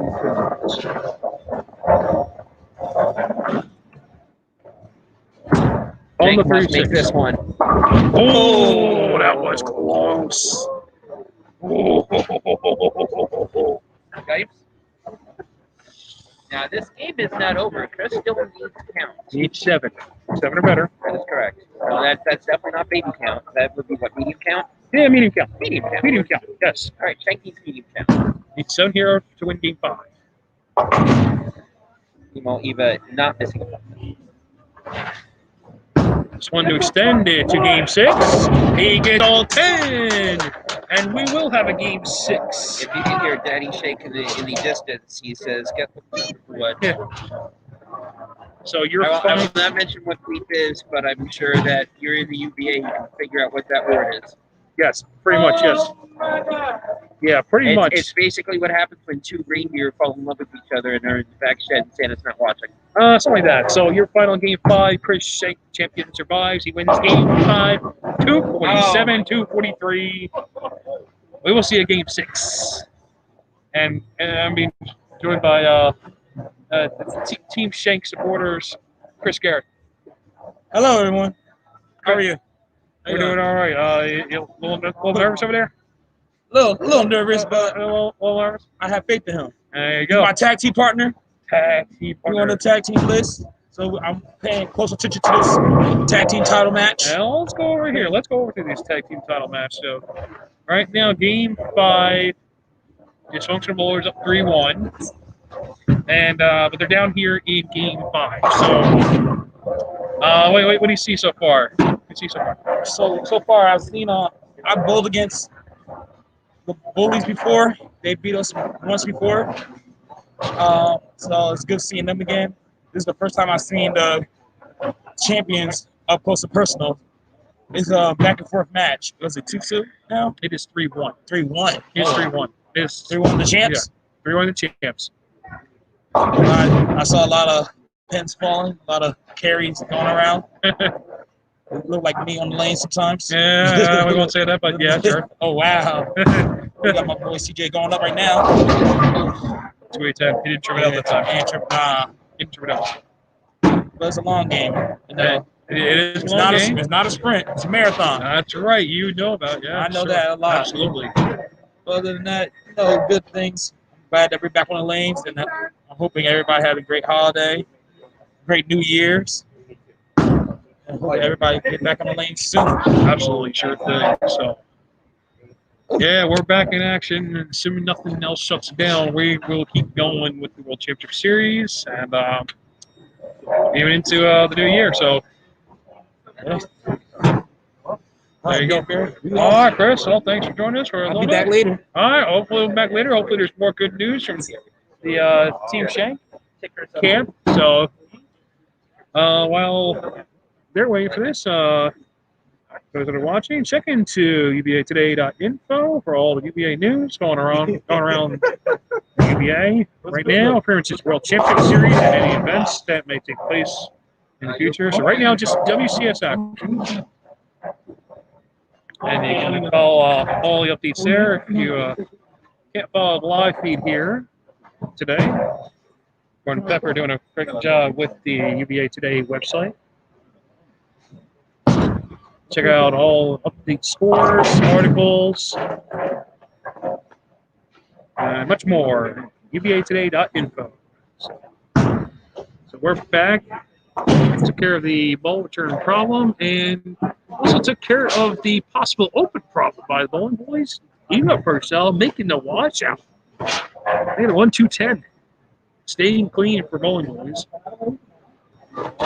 Here in Game 5, 8th frame. Leads their second tag. As they are up only 5 pins. Big shot here. Ball change as well for Knox. That ball came in sharp. Only leaving the 4 pin. And even Trump, which is good. They're getting spares. However, Yeah. it looks like shades of Game 3 all over again. Yeah. Dysfunctional bowler starting out strong with a double. A couple of spares. They opened in the 5th frame. 7 out. As you were saying, the casinos, new shooter. Craps. 7 out, new shooter. Hey, they don't slice away. That's right. You know it, Gordon. We actually, I was part of a powerhouse team in a Friday night league, and it was me, the late Jason Plump, and Freddie Carlo. And when someone left the 7 open like that, we called it craps, and we said when they missed the spare, we were 7 out, pay the down, finds away. There you go. Lines away. I guess. Won 3 titles in that league. Yeah. It was fun. Pretty good. Pretty good stuff. Here in the 8th frame, That's 7 a big pins. 7 pin right there. Yes, it is. Bowling Bullies can breathe a huge sigh of relief because if they hit that one, Dysfunctional Bullies take the lead. Yes, really. And Like this that is is. a game the Bowling Bullies must win. That is a big non-strike for them. It is now, assuming that rule makes it fair. Bowling Bullies would be up by 5. Both teams on spares, 2 frames to go, and it is a game that Bowling Bullies must win. Absolutely, yes.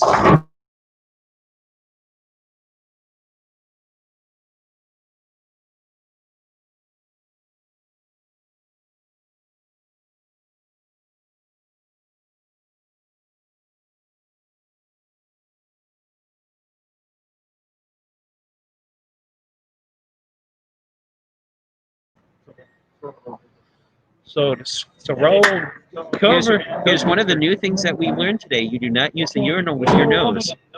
At least most of us don't. If you do, then yeah. So glad I know that one. So glad I know that tidbit. And here's another tidbit. Julio Hernandez just made a makeable open spare, I believe, the 2nd or 3rd time in this match. Yeah. Yeah. We'll get. Well. Yeah. If it was on the cruiserweight or not cruiserweight, welterweight side. Yeah. Julio can open there. So got. Oh. Chris Schenck. Chris Schenck looking for his first mark of this welterweight titles. So 9th frame here for Dysfunctional Bowlers. They are down 5 pins. That's a big shot, big strike for Dysfunctional. They put all the pressure back on Bowling Bullies. This is going to be tagged. In order for Bowling Bullies to make this, to get this to a game 6, and a guarantee that it goes to a game 6. Yes. The next 3 shots that they throw must be strikes. Yes, absolutely. This is tag number 3. Eva coming in. here, 9th frame. They'll have one more tag to make. Dennis, Knox, most likely probably going to bowl the entire 10th frame. If I'm taking an educated guess for bowling Bullies. Educating. Yeah, so educated.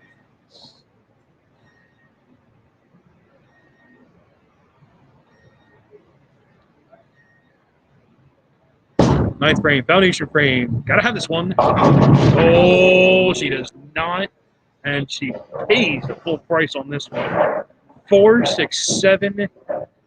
Unless something bounces out here, this is trouble. Not only would it be trouble, the bowling police will take the lead from, as you say, from the clubhouse.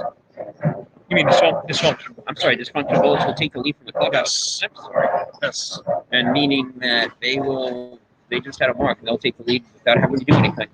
Yeah, pretty much, yes. And to put any sort of pressure on dysfunctional here in Game 5, Dennis is going to pretty much need to get at least the first hit here. Dennis will need to do more than that. Dennis will need to get called, right? Oh, yeah, I'm sorry. All three. Yes, all three to put any sort of pressure on. I mean, a mark from Dennis forces dysfunctional bowlers to get 1 mark, but he really needs all 3 to force him to fill the first hit. Yes, absolutely. And that count actually occurred. Getting 1, bowling Bullies can now go out for 200. First ball and 10th here for Dennis Knox. That's got a 10 pin. It's frustrating to notice that. However, he has to get the spare. If he doesn't, Yes. it's pretty much end of the match. Yes. If he gets it and at least gets 9, or 8, then he at least forces dysfunctional bowlers to mark. Yes. Big spare shot here.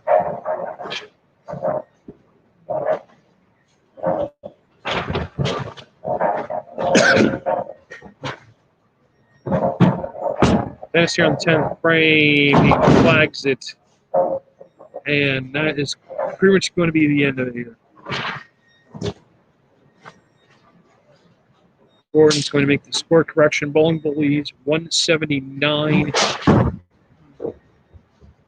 And for Bryan and Andy's, well, as long as they make 1 more tag, this will be game, set, match.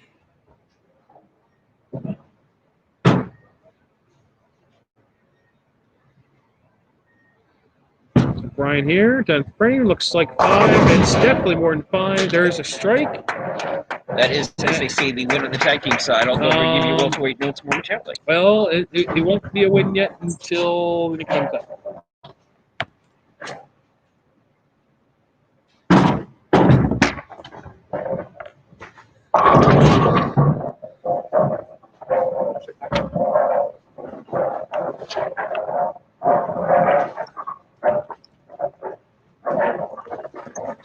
Bryan here, second ball and 10. And he leaves the 6-10. So as long as they make a tag here, they will officially win the game. And it looks like that will be the case.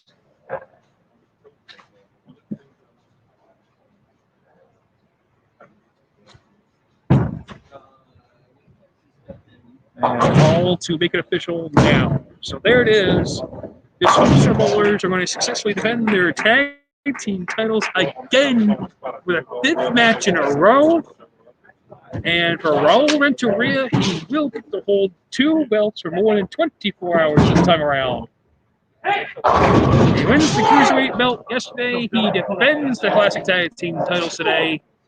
Dysfunctional Bowlers winning Game 5, 208-179. All right, let's have. Do we have a chance to chat with the belt collector over here? If he wants to, yeah, you want to chat a little bit? Yeah, sure. Get him right over Hey, here. belt collector. Yes. Here, you can talk. You can talk a bit. I'll check the score out there. Okay. So while we're gonna go back to the welterweight title match. You're in the middle of Game 6 here, and Chris Schenck off to a horrible start. He was down 19. Yeah. All of a sudden, he's turned the corner. Now he's forcing Mr. Hernandez to start throwing some strikes. Meanwhile, Mr. Renteria or Mr. Andes, either one. Have a little discussion, shall we?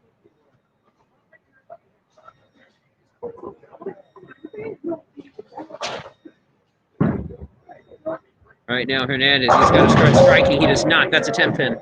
And all of a sudden, you can feel the shift of the momentum moving to the champion here as we go across. Meanwhile, I'm waiting for either member of Dysfunctional Bullies to show up. All right, Bryan Andes says, we're coming. Go away.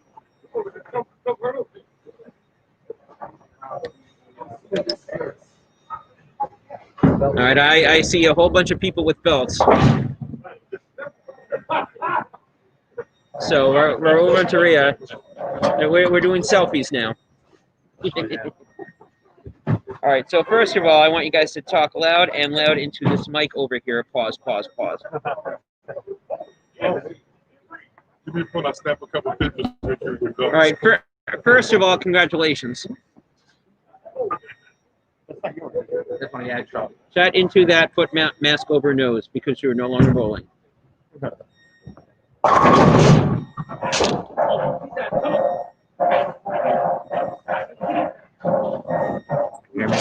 Yes, I can hear you. First of all, congratulations on the win, gentlemen. Thanks, sir. For you, it's 2 in 2 days. For the Dysfunctional Bowlers, 3-0. Just like you said that you would, and just like I predicted that you would. Nice weekend for us. Good way to start the season off. We retain and pick up some hardware. All right, so are you going to call the belt anything, or is towel just going to be the only thing that you have that's got a name to it? I got to think about it. Towel needs a friend. Towel does need a new friend. Towel's got a couple of friends now. He's had a friend for a long time now. I'll text him with him for a while. So yesterday, Game 3, pulled it out. Then you took control of match Game 4, and then outcome really wasn't in doubt. Today, Game 3. Let's go! Today, Game 3, same situation. You won a game you probably should. I don't want to say shouldn't have won. You should win and deserve to win every game that you win. But you pulled it out when the odds were definitely against you. You took that. You rode the momentum. What is it about the Game 3s for you guys that changed the tide? I mean, basically, me personally, I like the pressure. It makes me bowl better. So I've had so many matches where I've been down 1-2. I've been even down 1-3. I've been down 1. So for me, the pressure makes me bowl better. All right, right now I'm going to hold the interview off a quick second. Right now we are going into the 10th frame. There is a 2-pin game. So I will continue the interview momentarily, but let's get this because this is either going to be game, set, and match for Mr. Hernandez, or we're getting a Game 7.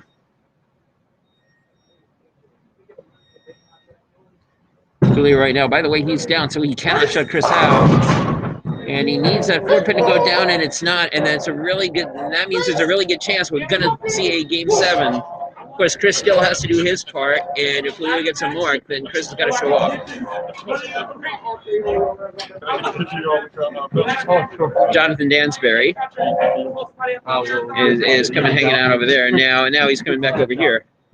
So right now, that was a huge non-strike for Mr. Hernandez because that gives Chris the opportunity to tie this matchup at 3 and go to a Game 7. Yes, that was a 3-pin game going into that 9th frame. Now it's 4, and now Chris can take advantage and extend that lead and essentially win Game 6 and go to Game 7. All right, so anyway, come back here. Where are you guys going? First things first, let's get the end of Game 6 and the beginning of Game 7. I'm sure John's going to want to chat with you a little bit. First shot here. This is the strike, and it is not. 10-pin. Down to the 10th frame.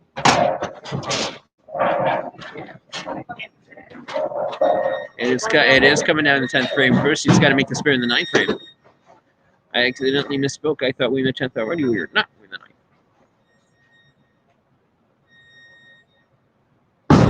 Champ. Oh, boy. All of a sudden, the champ is now... It says up by 1, but he's down by 9 as we go into the 10th frame. It is real simple here, folks. If Julio Hernandez matches what Chris Schenck does in the 10th frame, we will have a new welterweight champion. Guys, appreciate y'all watching. I believe Julio is down by 1 with a spare, correct? He's up 9. That says 1 up there, but it's really not. Well, but I'm saying he's down 1, but he's got a spare. Yes. He's up spare open, so he's up 9. Yes. He's up 9. First ball by Schenck. This has pretty much got to be a strike, and oh my goodness. That is a 4-10, and all of a sudden, if Julio Hernandez keeps the ball in the lane, the last second substitutions for him, it's going to be worth it. Actually, had to go down the welterweight list. He had to go down the welterweight list. Came down, gave a Bowling in Paradise to show up here. Schenck needs to make this one. Oh, he almost. However, that means that if we have 6 pins on this shot from Julio Hernandez, we will have a new welterweight champion.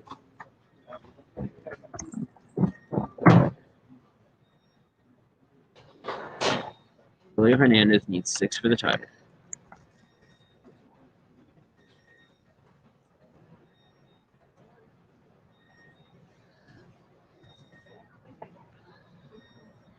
This is for game, set, match, championship. Oh, And that is enough. no, it's not. That's 5. Oh, is it 5? That's Oh, 5. my goodness. Not enough. Well, He needs 1. he needs 1 pin. He needs 1 out of those 5. If he hits any one of the 5 up there, we'll have a new champion. If he misses them all, it is a tie. And we have a 2-frame roll-off.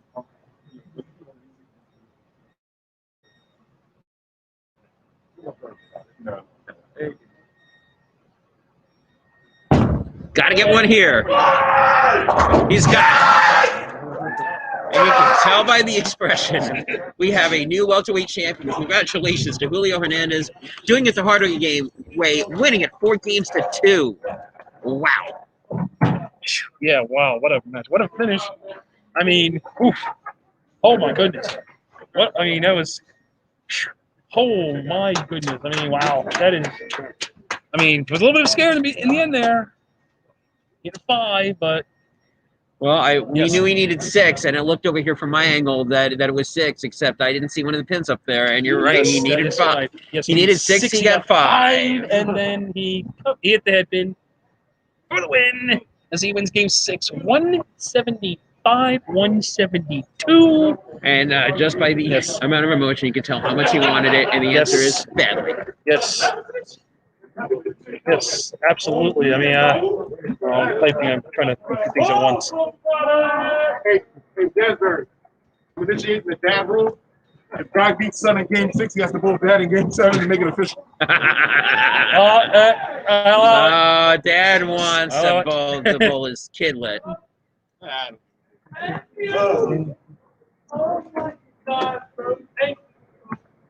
right, let's grab Julio Hernandez over here. I think he just called Rudy. I'm sure he did.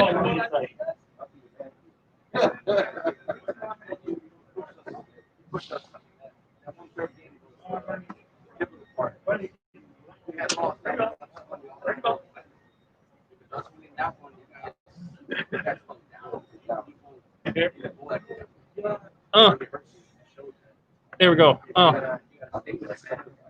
Oh, man. Get over here, everybody. Get over here. Wow. Well, go ahead, Gordon. Take it away. Wow. Pretty good. They can hear you. They can hear you pretty well. They can hear me? Just They hold can on hear to you it. pretty well. Okay. First of all, congratulations. Thank you. Thank you so much. Second of all, I can tell emotion-wise how much that meant to you. So, how much does it mean to you? Means everything. I mean, it's a lot of years of hard work, and this is something that definitely shows it. It shows that I belong. Definitely shows that I belong. Oh, you definitely belong, which is great. I know one of the people that was your advisors in this is Papa Cajante, Mr. Rudy Feliciano. Chat a little bit about him. He's the guy that got me into this, actually. I went to a tournament, and he walks up to me and tells me, listen, just give me $10 real quick. I'm like, sure, here. give him $10, and then at the end of the tournament, you know, we do okay. And he tells me, listen, I put you into this welterweight series thing. You're just gonna go once a month and blah blah blah. Go at it.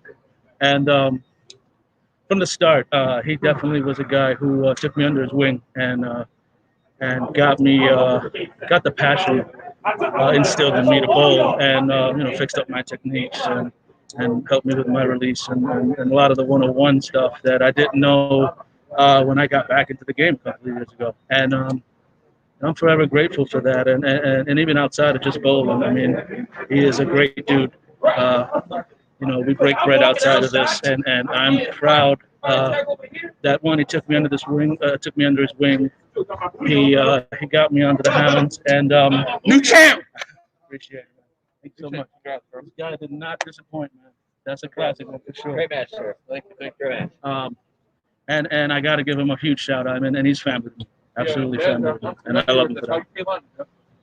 So any message to all the welterweights out there that are just sort of like, I'm not good enough, I don't think I can do this? Don't ever say that, because you were me. That was me at one point, and even and Rudy would tell you that. It's as many times he'd tell me that I doubted my greatness, and at times, you know, it gets that way. But I think everyone goes through sort of the trials and tribulations when it gets to bowling. This is such a simple game, and we make it very difficult at times. and that's the honest. I think a lot of people can speak for that. But you know, that's the gist of that. Mm-hmm. So John, where did John go? I was going to ask John if he had any questions, but no, he doesn't. John, do you have any questions? Clearly not. Is there anything that you want to say? Any shout outs, anything like that? I got to thank the lady that's been in my corner from day one. My lady in the corner since day one. And my little baby Mila, a little motivation. Always helps. Definitely shout out to my team, Hounds of War. You know, Sicario claims another victim, bringing the belt back. Bring it to my man Shupa, Jason Haynes. It's going up to Northeast now. It's been a long time since Connecticut and the Northeast has gotten a title, but they now have one now. Rudy Feliciano said, "Would you believe my previous team passed up on this guy?" He did say that. He said that early in the match. Yeah, Latino All-Stars didn't want him. Hounds and Ward took him, and Hounds and Ward now has their first belt. Yes, they do. In the World Championship Series. Nice. Awesome. Congratulations. Thank you so much. So, Jonathan, anything that you wanted to ask? Well, let's see. Yeah, where's Rudy? Where's he at? Rudy. Well, we bowl in the league at this time, 10 in the morning. So, you know, he had to either go. Yeah, I was watching it, but it was too late by the time I was watching it. I didn't realize that it was. During position there you go. But, again. You know, hopefully my teammates. Crystal, aka Spicy. I know you're mad at me, for a little bit longer. I think we're gonna bring this. I think he made up for it. I think he made up for it a little bit. I think I made up for my squad. There you go. He made up for it a little bit there. That's true. Yeah, you gave up League of Paradise for this. Not everybody does that. A couple of people say, you know, I got League. That's right. When Jonathan called me last night, I got League in its position round.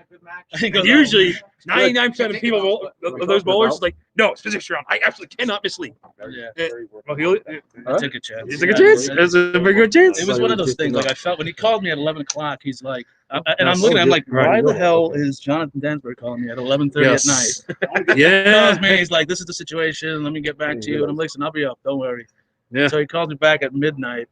And I felt like one of those UFC fighters where you get the late notice call. Yes. And I'm like, listen, I got 11 hours notice. Let me come and see what I can do. I felt like Jorge Masvidal.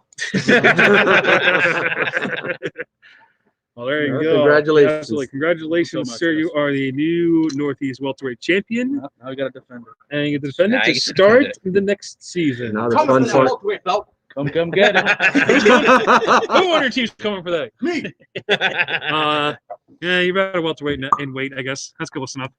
No, he's not. He's over 200 pounds. No, he's not. You're over 200 pounds? Oh, yeah. Not fine. All right, Chris, I know that you're over here. Let's have a little chat here. Let's talk. Absolutely. I got some words for Gordon Pepper. Joy, take a number. Everyone else does. Why should you be left out? Exactly. Not surprised.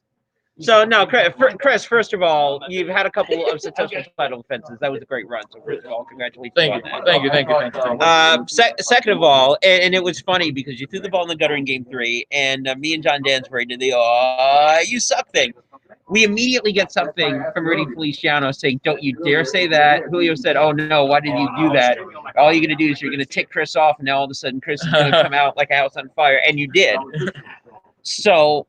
Talk to me a little bit about your thoughts even after that, because you clearly kicked it into another gear in Game 4 in Game 5 to move to a Game 6. Yeah, all right. So I kind of got pissed off at myself. The ball slipped right out my hand and went in the gutter. I couldn't do nothing about it. Then I heard, "Oh, you suck" over my headphones. I heard it over my headphones, so I was like, "Damn, I guess I do suck." And I got pissed off, and I just tried to throw the best shot I could. And yeah, I mean, I couldn't do anything about it. I just switched into another gear and just started striking and shit. You bowled really, really well. And so let me ask you this question. First of all, you have my condolences for early on this month. Your dad was here. How much of importance was that to see your dad here while you were bowling? It's always important to see my dad here. I shot my first 300 in front of my dad. My dad was watching when I won the belt. It's always important, you know. He's the one who got me started. He's been supporting me since I picked up a bowling ball, so it meant a lot to me that he's always here, you know. He always gets me hyped too. He always puts me in my place and gets me hyped. So, and then I have one more question, and then I'll let John ask anything that he wants. This is your last welterweight match because now you're going to be bouncing over into the cruiserweight section. Yes. You definitely have the skills to win the cruiserweight title. That's not a question. And by the way, Raul, the ironic thing is that you said that you were after the welterweight belt. He's after your belt. Yes, I am. Yes, I am. Yes, sir. Yes, sir. The champ's right over there. Anything that you want to talk about? Chat with him about right listen, here? I've always been humble. You know what I'm saying? I'm gonna stay humble. But you know, anything could happen. You know, you never know. I always see him up there in the ranks, you know, trying to get a belt, you know, saying he got 2 over there. I might have to take both from him. You never know, you know. Wait a minute, you gotta go through us as well. Oh. Yeah, like I said, I might take both of them, like I said. Who you? We had the same thing. Oh. Dysfunctional. Yeah, He's another tactic. That's all right. I'm not worried about everybody else, though. Next. Just like everybody else. I'm still taking it. I respect it. He's not everybody else. That's what he said. So, John, floor is yours. Anything you want to ask him? Yeah, you kind of asked the question already. God damn it, Gordon. Yeah, damn it, Gordon. You asked the good questions. No, you took all my questions. So well, I got nothing. All right, so then I'll finish it off with this. Anything you want to say? Any shout outs? Anything that we missed? Shout out to the original team I was on, Voodoo, for giving me the chance, you know, to bowl welterweight. Yeah, Jeff Whitsley and them. I'm on DIY now, my team. I appreciate you guys that were watching, supporting me. I appreciate my dad, Trip. You know what I'm saying? We coming for the tag team. I might have to come for the cruiserweight since he was talking all that BS. Oh. That's the beginning. Congrats to my competitor. You know what I'm saying? He barely missed the pocket all night. You know, some tough breaks. Shout out to you, man. It's been a great job. Sure. And I hope everybody stays safe, stays healthy. You know, exit 9 out. Drops. Mic drop. Mic drop. Close enough to mic drop. We want to chat with Chris for a second, or you want to wrap up? That's up to you. No, it's your podcast. It's your show. We're all set. We're all done here. That's enough. That's it here from Lodi Lanes here. We wrap up the 2019-2020 season for title. We want the smoke. Finally. I'll wrap it up with finally. Well, no, we haven't wrapped it up yet. We've only wrapped it up in the Northeast. We still have one more match to go in the Southeast. Where are you? James Niffen Jr. defends at 2 o'clock today against Josh Pittman. Check out Facebook to determine when and where that's going to be. Yes, absolutely. But for the Northeast, finally, we are finished up here in the Northeast. 9 months later, only 9. We are only 9. Finally, we are finished up here. So thanks for everybody for tuning in today. And we start the new season next month, which is, I don't know, a couple days away. So, something like that. Yeah, something like that. So until next time, once again, thanks for everybody for tuning in. Gordon Pepper over here. UBA Today.info. Yes. Absolutely. Put your mask over your nose. Put your mask over your nose, Raul. Until next time, everybody, have a safe and happy New Year. Thank you again.